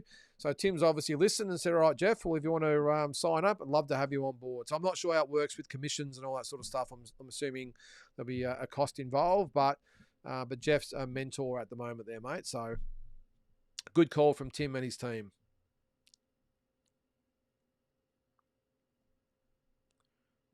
Where we go? Oh, and Whitaker, yeah, good call. Drunken Boxing. He's not on his website, but yeah, Ben Whitaker he's got as well. So he's got with Whitaker and Boots Ennis and Bam Rodriguez and a few of the other ones. I think he'll be all right there. He'll be all right there, Drew. Andy, Frank Warren dominating UK boxing right now. Been doing well since he had undefeated Fury. Who's Triple J? It's not Joshua Dubois. Yeah. Just fill me in, Andy. Who's Triple J? But yeah, he doesn't lose many, does he, Frank Warren? His fighters continue just to win over there. Yes, hit the like. I gave him $1. Hit the like. Glenn has entered the chat. Good evening to you, Glenn. All right, Andy, we've all seen fighters run from the fire when it gets hot. Now we all know Fabio definitely happy to jump in there when the chips are down. He is a real one, no doubt. 100%, Andy. He's a well, is it the right term? I was going to call him a dog. When I say a dog, I mean he's got dog in him. I know it's in some parts it's not deemed as a compliment, but I'm saying he's got dog in him, not that he's a dog, if that makes sense. So, but he's a savage, all right, mate, no doubt about that. All right, Dan, how are you, Dan? Waiting now for Joe Parker. That loss really hurts his career. Had opportunities to put Warley away and couldn't. Goes to the what's that? The cocking line. I don't know what that is there. And if that's now the case, what's he now fighting for? No, I think he'll be back, Dan. I mean, he's only 33. I know, as you know, you've been around a long time in the game. When a fighter of his magnitude loses a fight like yesterday, you scratch your head and you think, geez, this is not good for someone like Parker. I think his career might be over. But, you know, how many times have we said that and they win one more fight and all of a sudden they're back? I mean, geez, look at even our man, Tim Zhu. He's been finished 3 times and he's back amongst it and all of a sudden he's back. So I think if Joseph Parker comes back in 6 months' time, whatever, and has another win, we'll be all going, oh, yeah, Joe's back to the front of the queue. So, yeah, and I think he'll be all right, Dan. It does hurt his career, and I think he'd be kicking himself over losing the Usyk fight. But as you say there, he had opportunities. He had him hurt and couldn't take advantage of it. He could have held on. He could have taken a knee to survive that 11th round and chose not to. So only got himself to blame, but he'd be kicking himself, Dan, for sure. What's he now fighting for? I think, again, at 33, Dan, I think he's still got, 4 or 5 years left in him if he wanted to. Some big fights still out there for him. You still look at the rankings, and there's still guys like, well, still the Dubois fight. Geez, wouldn't that be a good fight? Imagine if it was Dubois versus Parker on the undercard to Usyk and Warley. Now, that'd be a great fight. I suppose you've got Hrgovic in there he could fight. You've got, well, definitely Otama, but I don't think you want any part of him just yet. Yeah, there's a few out there for him. I'm sure he'll be fine, Dan. I'm sure he'll hang around.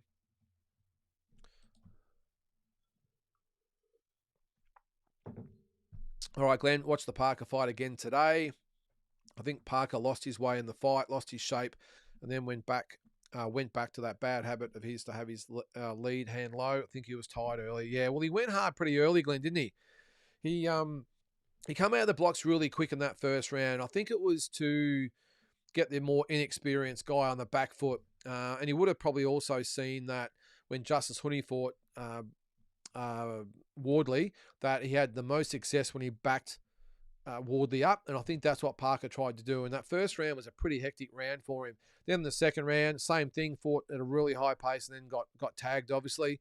That would have taken a lot out of him physically to survive that round as well. But I'm with you. He did lose his way, did lose his shape. I thought he regained his composure probably sort of round 7 and 8. I thought he really started to take the fight back, and then it must have been 8 and 9. I think it was 10. He got hurt again, didn't he? And then the 11th round he was finished. But I think he just got careless. I think, Glenn. I just don't think he did what the Joseph Parker we all know can do. Like, and what I mean by that, I think when he was fighting smart, and he controlled the fight. I think he was winning the fight clearly. Although I'll take that back. I did have it even after 10 rounds, by the way. But I think when he fought to the way we know he can, I think he dominated proceedings. Wardley got back into the fight when Parker just sort of lost his way a little bit and got a little bit careless, I thought. So I think Parker, again, would watch the replay back and go, geez, all I had to do was just box smart for the whole fight and I would have won pretty easily. So, but a lot of it's in hindsight, isn't it? Yeah, well, you're right, Glenn. I think someone touched on it earlier. I think it might have been Ryan, I think it was, about the 15 pounds. Yeah, could have played a factor for sure.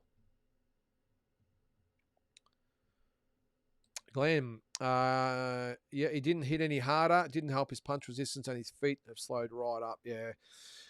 Yeah, well, look, I'm sure he would have had his own reasons for coming in that heavy, Glenn. And I think we said before, he was actually lighter than what he was against Piccoli, but also 15 pounds heavier than what he was. I think it was the Zhang fight, I think it was. So, yeah, look, only he knows why he came in as heavy as he did.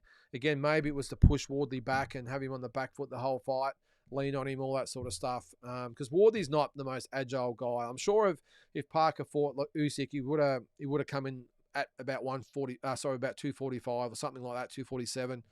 I don't think the heavyweight would help him at all if he had fought Usyk. It would have been trying to lumber around, trying to chase Usyk. But I think in this instance, all I can think of is that maybe with Wardley being very robot-like and not really having great movement, that he might have been able to lean on him and use his experience to tire him out. Who knows? But I'm sure he would have had a reason for it anyway. Obviously, it didn't work. All right. Oh, what's that? Did I miss it? Who is Tim fighting? Would it be a No Limit show? Yeah, no, it'll be a No Limit show. Was it Mr. Gentleman, sir? No opponent just yet. There, gentlemen. I'm sure it'll be announced soon, but it looks like, yeah, December the, the 17th, I think it was. So 16th, 17th. Definitely a No Limit show, mate. It's all his fights will be over here. Will be No Limit. What's this? Have you watched the biographical documentaries on YouTube of all the boxing greats under the channel name of Board Films? Highly recommend. 10 out of 10. Okay, no, I haven't.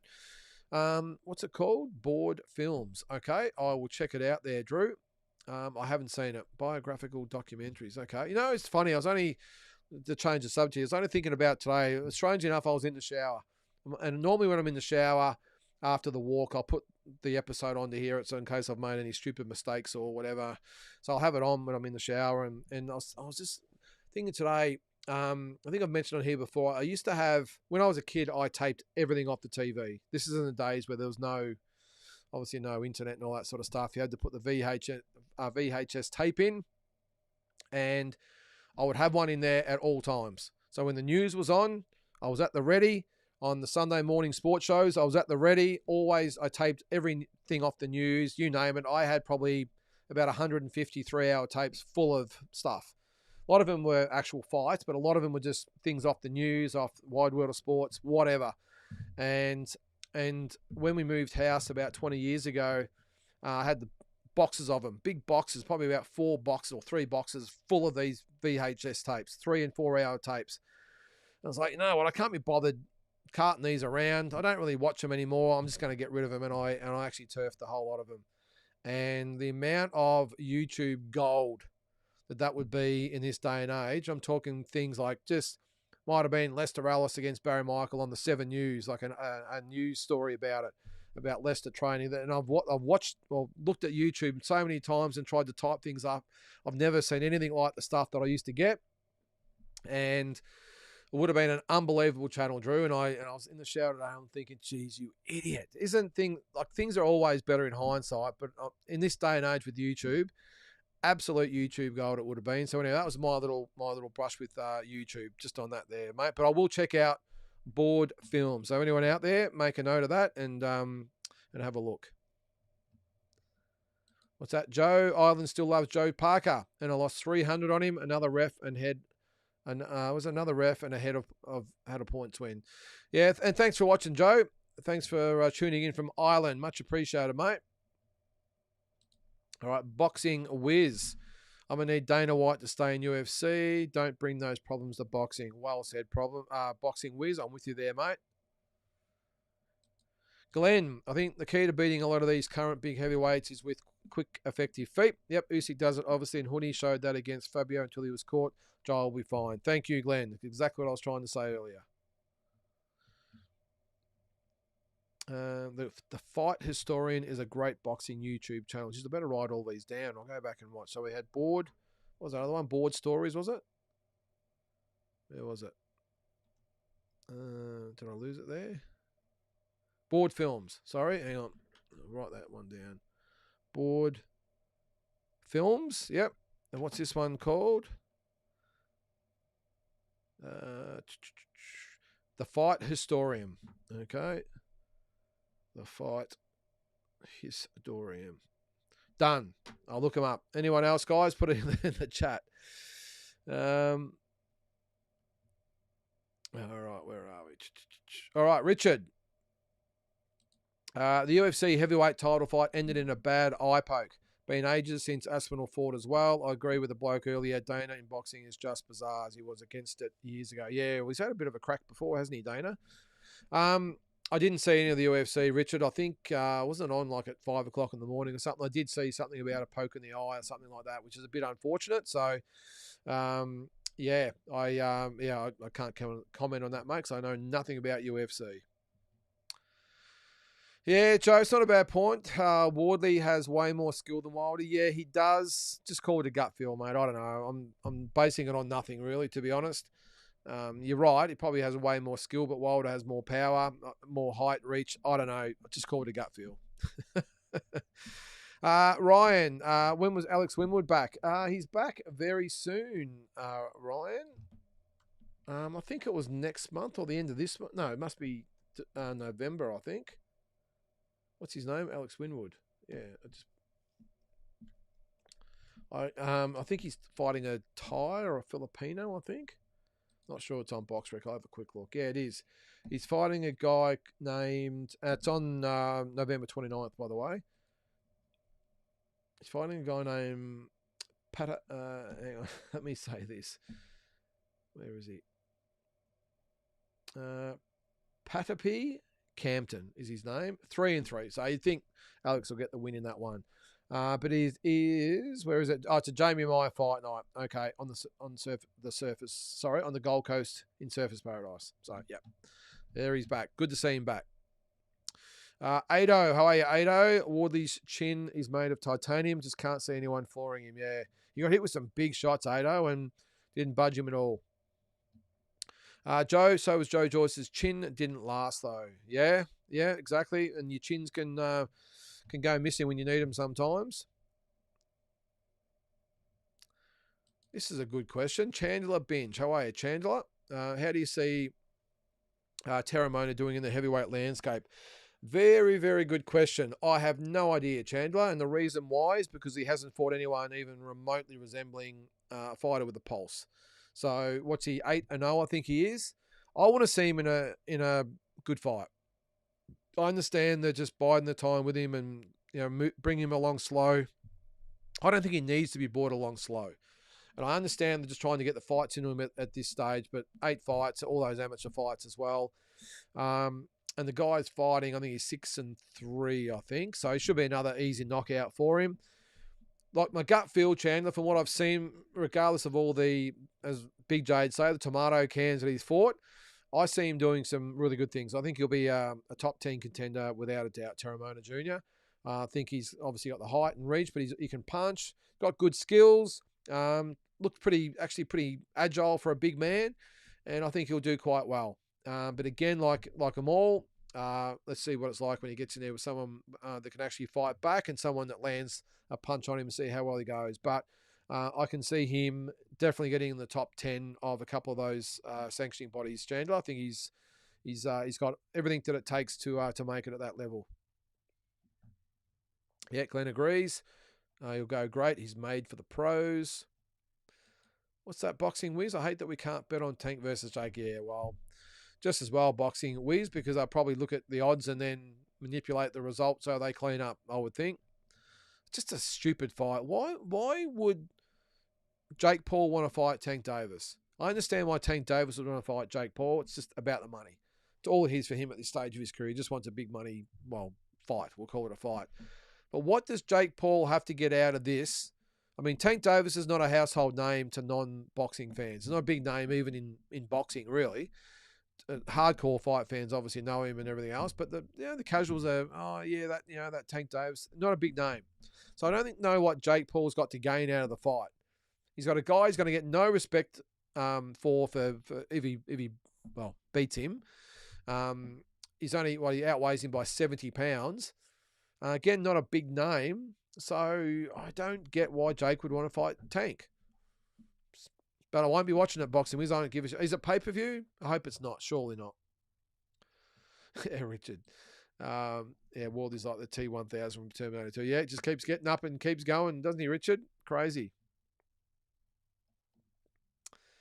All right, Andy. To be honest, I really don't want, nor do I need to see Usyk versus AJ or Usyk versus Fury again. Give the mandatories their shots. Lions need to move, or they're paying sanctioning fees pointlessly. Yeah, I get what you're saying, Andy, and I agree. I'm not really fussed about him fighting AJ or Fury again, but the thing is, if AJ and Fury fight each other, the winner of that will be the hottest ticket in boxing after that. And fans will be, or especially the British fans, will be going out on picket lines for the winner to fight Usyk. And the thing is, the promoters will know that. They'll know it's a guaranteed 100,000 sellout at Wembley Stadium, and you know the rest, what'll happen. But I agree, mate. I would rather see the mandatories get the shots, but you know, mate, that's not the way boxing works. Just ask Joseph Parker. Chandler, would you say Terra Mona would have dealt with all the Otoma's previous opponents in the same fashion? Maybe not in the same devastating fashion, Chandler. I think he would have definitely beaten all the opponents that he's fought, even including Dillian White. I don't think he would have ironed them out the way that Otoma has anyway. No, just different types of fighters. Chandler, even though Terra Mona can punch, he's not that devastating sort of real devastating puncher that Otoma is. Terra Mona is that big traditional type of heavyweight, sort of wears you down, can knock you out with one punch, but normally it's an accumulation. Otoma is so sharp and precise and has power that he can just get them out of there, get fighters out of there in lightning quick fashion. So.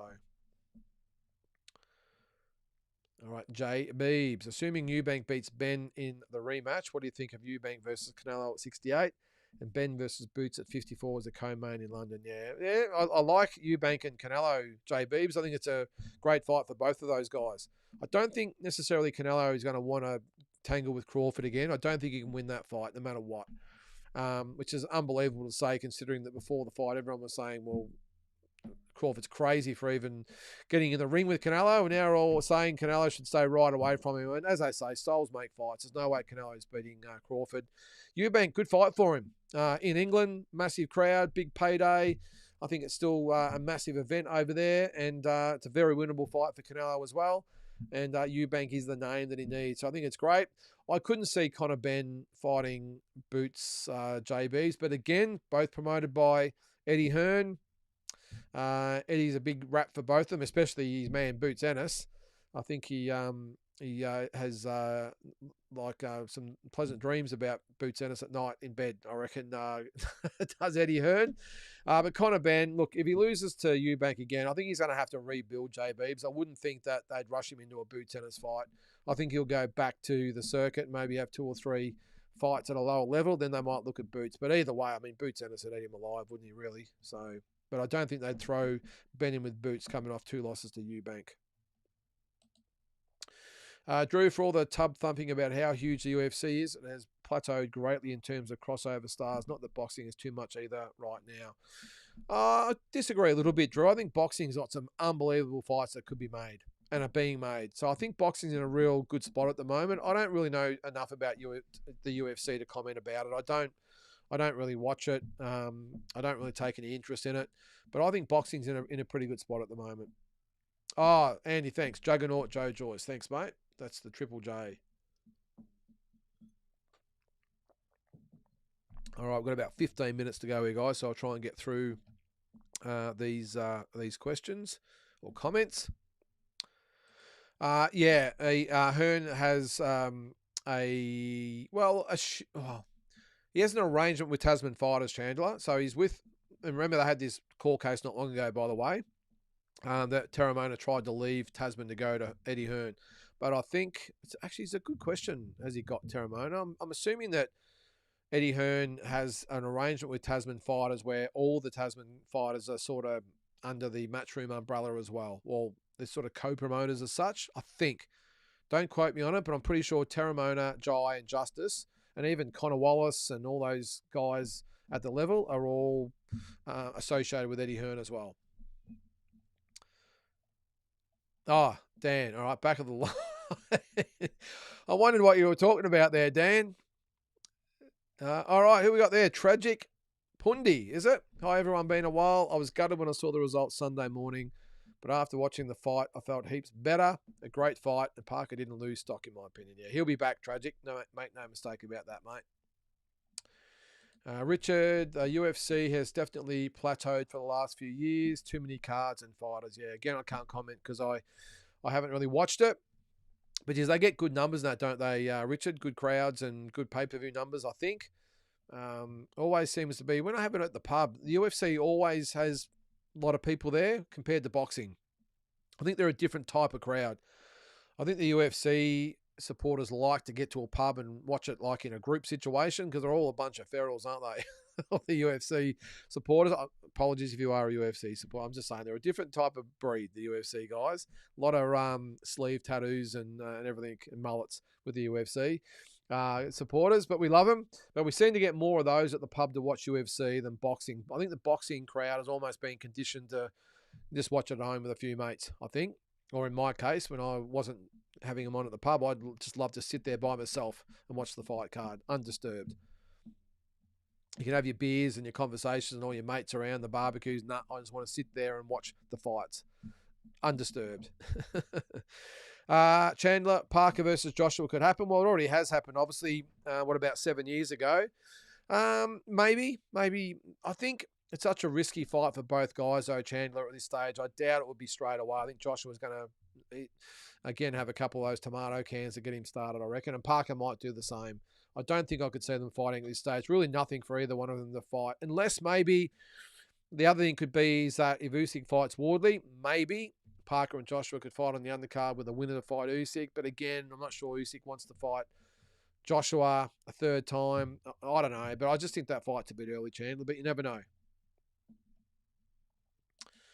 All right, does anyone else think Parker was still rocked after the 10th? Looked unsteady at the start of the 11th. Maybe Tragic Pundi. Maybe. I suppose only he knows that. But it did look, I think it was more fatigue and I think more than anything rather than being rocked, mate. I think that's what it was. Drew, no McGregor, Rousey or Khabib type names. I think this is Dana, aware of a steady rise in UFC fatigue amongst previous hardcore fans. Yeah. Well, for people like me, Drew, who don't really take an interest in UFC, I remember when McGregor and Rousey and Khabib were actually fighting, I would actually buy the pay-per-view. All right, so, and I was lucky enough to go to a couple of the fights with those guys. I was at, said it here before anyway, the first one I went to was, I was in Vegas and I went to see Overeem and Brock Lesnar. Alistair Overeem and Brock Lesnar. That was a pretty good night. Can't remember who else was on the card. The next one I went to, again, I was just over there on holidays, and McGregor fought Nate Diaz for the first time when he got beat. And also on that card, Holly Holm was beaten by Miesha Tate. So that was a ripper night. The atmosphere in the crowd that night was unbelievable. I haven't seen Rousey fight live before, or Khabib, but I didn't mind it. I saw the last one I went to was Nate Diaz. He was supposed to fight, was it Chataev or whatever it was, and he had the late replacement. I can't remember who it was, but I think there was more fights in the crowd than in the actual Octagon that night, to be honest. But and it was really funny over there too, because they had the UFC I think on one night, and then I think the next night they had the boxing on, so they turned around pretty quick. All right, we've got a few minutes to go. Sam, sorry I missed a bit. Who do you think Tim fights in Australia? Brock, Jarvis, maybe, or an overseas fight? Nah, he won't fight Brock Jarvis, Sam. Why would he fight Brock? Doesn't make any sense. He'll fight an international, I would think, Sam. Fighters like Tim's who don't really go backwards. A little bit like why George Kambosos isn't looking at a Liam Wilson fight at this stage or a Liam Paro fight or anything like that. Well, actually, he probably would look at a Liam Paro fight because he's at welterweight now, isn't he? So it probably wouldn't happen. But that's why George Kambosos is probably not too keen on the Wilson fight because doesn't want to come back and fight domestically. And I think Tim's a little bit the same. He'll be obviously fighting domestically in Australia, but I don't think he'll want an Australian opponent. And really, Brock Jarvis doesn't pose a challenge to Tim, I wouldn't have thought. So I think he'll get an international, a Joey Spencer type fighter, I would think, Sam. Oh, what have we got here, JBs? More YouTube channels. Gorilla Productions, Office, Hancho Boxing. Okay. Dan Morley Boxing. Okay. Hopefully there's people on other channels saying Boxing Deep Dive. That bloke sort of knows what he's talking about. All right, Andy. Terramona wants to fight Otama. That will be lit, but unlikely. Yeah, I'm with you there, mate. That will be a ripper. Maybe in another couple of years' time, for sure. Hey, Batman, how you doing there, mate? Sam, think Crawford has to fight the Monster or Bivol. Why, though, Sam? Why would he have to fight those guys? He's at 168. Those two guys are at 175. They're not 175-pound fighters, so I can't agree with that. Crawford will go back down. He's not staying at 168, mate. You're right, though. Look, if he stays at 168 and David Benavidez says he wants to come back, Bivol's not coming back to 168, by the way. But if Benavidez said he wants to come back to 168 and Crawford wants to hang on to the belts, then okay, then he should have to fight him. But at the moment, mate, they're 168, 175, and Crawford will probably go to 160. So it's a non-conversation for me, and you shouldn't have to fight either of those guys because they're in different divisions. All right, Drew. Jake Paul is running out of celebrity washed-up fighters or faded, smaller, or disinterested stars. Yeah, I agree, Drew. Sure, the cash grab highway finishes soon. Don't expect him to pursue a serious career. Well, I think even with this fight, Drew, I don't think ticket sales have been overly great. So I think people are just over him. Boxing fans never really got into him. I think that he had his 15 minutes with boxing fans, and I think it's now done. And I think even his little army of YouTube fanatics out there, YouTubers, I think even they're like, whatever. I think that even they can see through his bullshit. So, and this fight is just taken the piss to another level, hasn't it? To fight Gervonta Tank Davis, a 135-pound fighter, and expect us to take it seriously? I mean, come on. Ridiculous. Glenn, you and Batman, be nice in the chat, okay? Drew, what's this? UFC is like eating greasy McDonald's. A great boxing event is a king's banquet. Very well said there, Drew. I couldn't agree more. Eating greasy McDonald's. All right. What do we got here? Damn, hearing from a solid Canadian boxing source that Arda Beterbiev could well have fought his last fight. Apparently his knees are absolutely shot. There, thanks, Dan. Well, that's interesting news. Of course, it looks like he's pulled out of his next fight. So, yeah, well, wouldn't surprise me that is the case there, Dan. But thanks, mate. That's really interesting news. Yes, Andy, subscribe, share, and smash the like button. I think I've got everyone's comments there. I think I'm to the end of them. I've still got about 8 minutes to go, guys. So if you've got anything else to talk about, just let me know. What else is going on out there at the moment? What did I talk about this morning? Well, we talked about Wardley and Parker. What else is happening? That's about it. All right, guys. What else we got? Glenn. Arda should just retire. Nothing left to prove. Yeah. When did they last fight? Has it been nearly a year? Let me have a look at his record. Arda Beterbiev. The Canadian, as they keep saying. Still got the Canadian flag on BoxRec. So when did they fight? February. Okay, I thought it was longer than that. All right. And how old is he? 41, I think he is. Yeah. So yeah, might be curtains for Arta, but that's really good news, Dan. Thanks very much for that. What's that, Drew? Bivol versus Beterbiev in the future, please. Yeah, I don't know. Don't think we're going to get it. I'm not that fussed about it, Drew. I'm not that worried if they don't fight each other again. I don't know. I think 1-1 is I'm happy with that. I'm not too stressed about that. I don't think we need a third one. Kama KO. Richard, I think he's out for the year. He's had some injury problems. I think he said next year he's going to make a bit of a run for it. But if he loses another fight, it'll be curtains. I'm just looking at his box rec at the moment.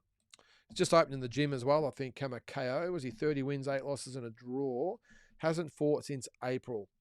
He had that first round, against Boniface Segura in one round, which was not a great fight. So that was his last fight. Drew, Bivol or Benavides, who do you have winning? If they did fight again, I'm going to back Bivol again, Drew. I think he's won both fights, to be honest. Glenn, he's 40 and Bivol beats him stupid. Next fight, retired champ. Yeah, good call there, Glenn. I agree with that one. Now, just a couple of things before I get going too, guys. I'm going to start. I'm not sure I'll get a chance to do it this year. I just wanted to get your feedback. I am looking to do, you would have seen the previous, in previous times we've done Fight Week. I think, Dan, mate, you've been on it a couple of times. I'm going to do something that I was going to do when I first started the channel. I'm going to just give it another go with the Fight Week thing. It's when we obviously preview a big fight card coming up, and maybe even after the fight as well. So a bit of feedback. But I want to actually get or open the lines to you guys and girls to be able to come on and have your comments. So rather than the chat, this is a really good concept now because there's so much to talk about. It's probably better in a written format so I can skim through them. But what I want to do is for the Fight Week, let's say it's, I don't know, the Jai Pattaya fight with Shinkara, just as an example. Or probably not that one. You get where I'm coming from, where we have a big fight coming up, and rather than me talking about it, reading your comments, I'll bring you onto the show, and you can actually say it in real time and get some, like the fan feedback, I suppose, and maybe even we could do it after the show as well and get the feedback of what everyone thought. Just a few things I'm playing with anyway, guys. I'm also playing with another thing. I've been talking to a few of the other content creators out there about trying to get a bit of a panel format, maybe just once a month for starters, where we do a bit of a panel of what's happening in the boxing world and try and get some other content creators on here as well, just to have a bit of a chat about it and bounce a few things off them as well. So a few things in the works. This year's probably been real busy as far as not being able to do much other content except talking boxing and walking boxing. But next year, I'm going to hopefully that settles down. I can do a bit more like we used to do. So, all right, Polly the Farmer. Floyd Schofield's pulled out his next fight. Yep, his dad's a serious clown. Yep, yes and yes. Tubbs Tyler. Say something positive for a okay, I'll let you guys sort that out. William, a few months ago, you mentioned a series you watched as a young bloke, said everyone should watch it. Can't remember the name. Don't you expect to remember? Ooh, a series. Is it a boxing series or... I can't remember, William. I'll have to go back and try and find that comment because I can't remember, mate. Was it a boxing series or another type of series? Let me know. What was it about? That's probably the main thing that I might be able to go back in my memory and find it. All right, so what's that, Drew? I said, sorry. I said, what did you say there? Bivol of Benavides, who do you... sorry, Drew. Benavides, not Benavides. Sorry, mate. Sorry. So Bivol versus Benavides. Ooh, very, very good question. Benavides or Benavides?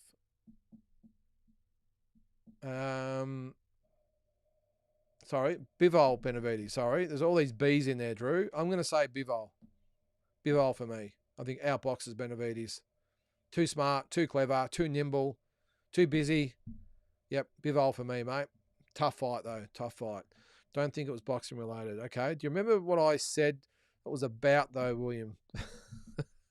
Lots of series I've seen back in the day that you should watch. Lots. Actually, I do remember. What was I talking about? I'm trying to think. It was a series. I don't know. I'm getting old, Williams. There's plenty back in the 80s and that I used to watch. What's that? Andy, my first preference for Bud remains Chase 160, undisputed, the tick 6th division box. Yeah, I think that's what will happen, Andy. I think the fact that Lara and Janabek Alam Kanuli are fighting, so that'll tie up, 3 of the 4 belts. Then it comes down to Carlos Adames. So if Bud comes back, let's say he comes back maybe, or what he could do is actually he fights Adames maybe, And then the winner of that, which you would assume would be Crawford, would then fight the winner of Janabek and Lara, and all of a sudden he's got another 4 belts. So I think that'll be his next goal, Andy. I just this whole thing about him staying at 168, and especially fighting 175 pounders, I don't think it's entered into their thoughts whatsoever. And I think it'll be, hey, we've been there, we've done that. Remember Sugar Ray Leonard? He went up to I think he went to 168, fought Donnie Lalonde, won the 168, 175 pound titles, then just went straight back. There was no calls for him to stay there and fight Michael Spinks or anyone like that.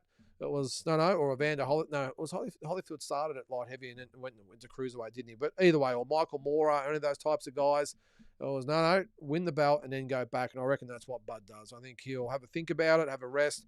I think he vacates the 168 pound titles and goes back and probably fights Adames for the WBC belt and then fights the winner of Janabek and Lara after that. So thanks, Drew. Yep, I will definitely check it out. All right, guys. Well, that is going to be it for this episode. Really appreciate everyone that's tuned in. Make sure you watch every morning for Walking Boxing. And until then, we'll catch you next Monday on Talking Boxing. Thanks again.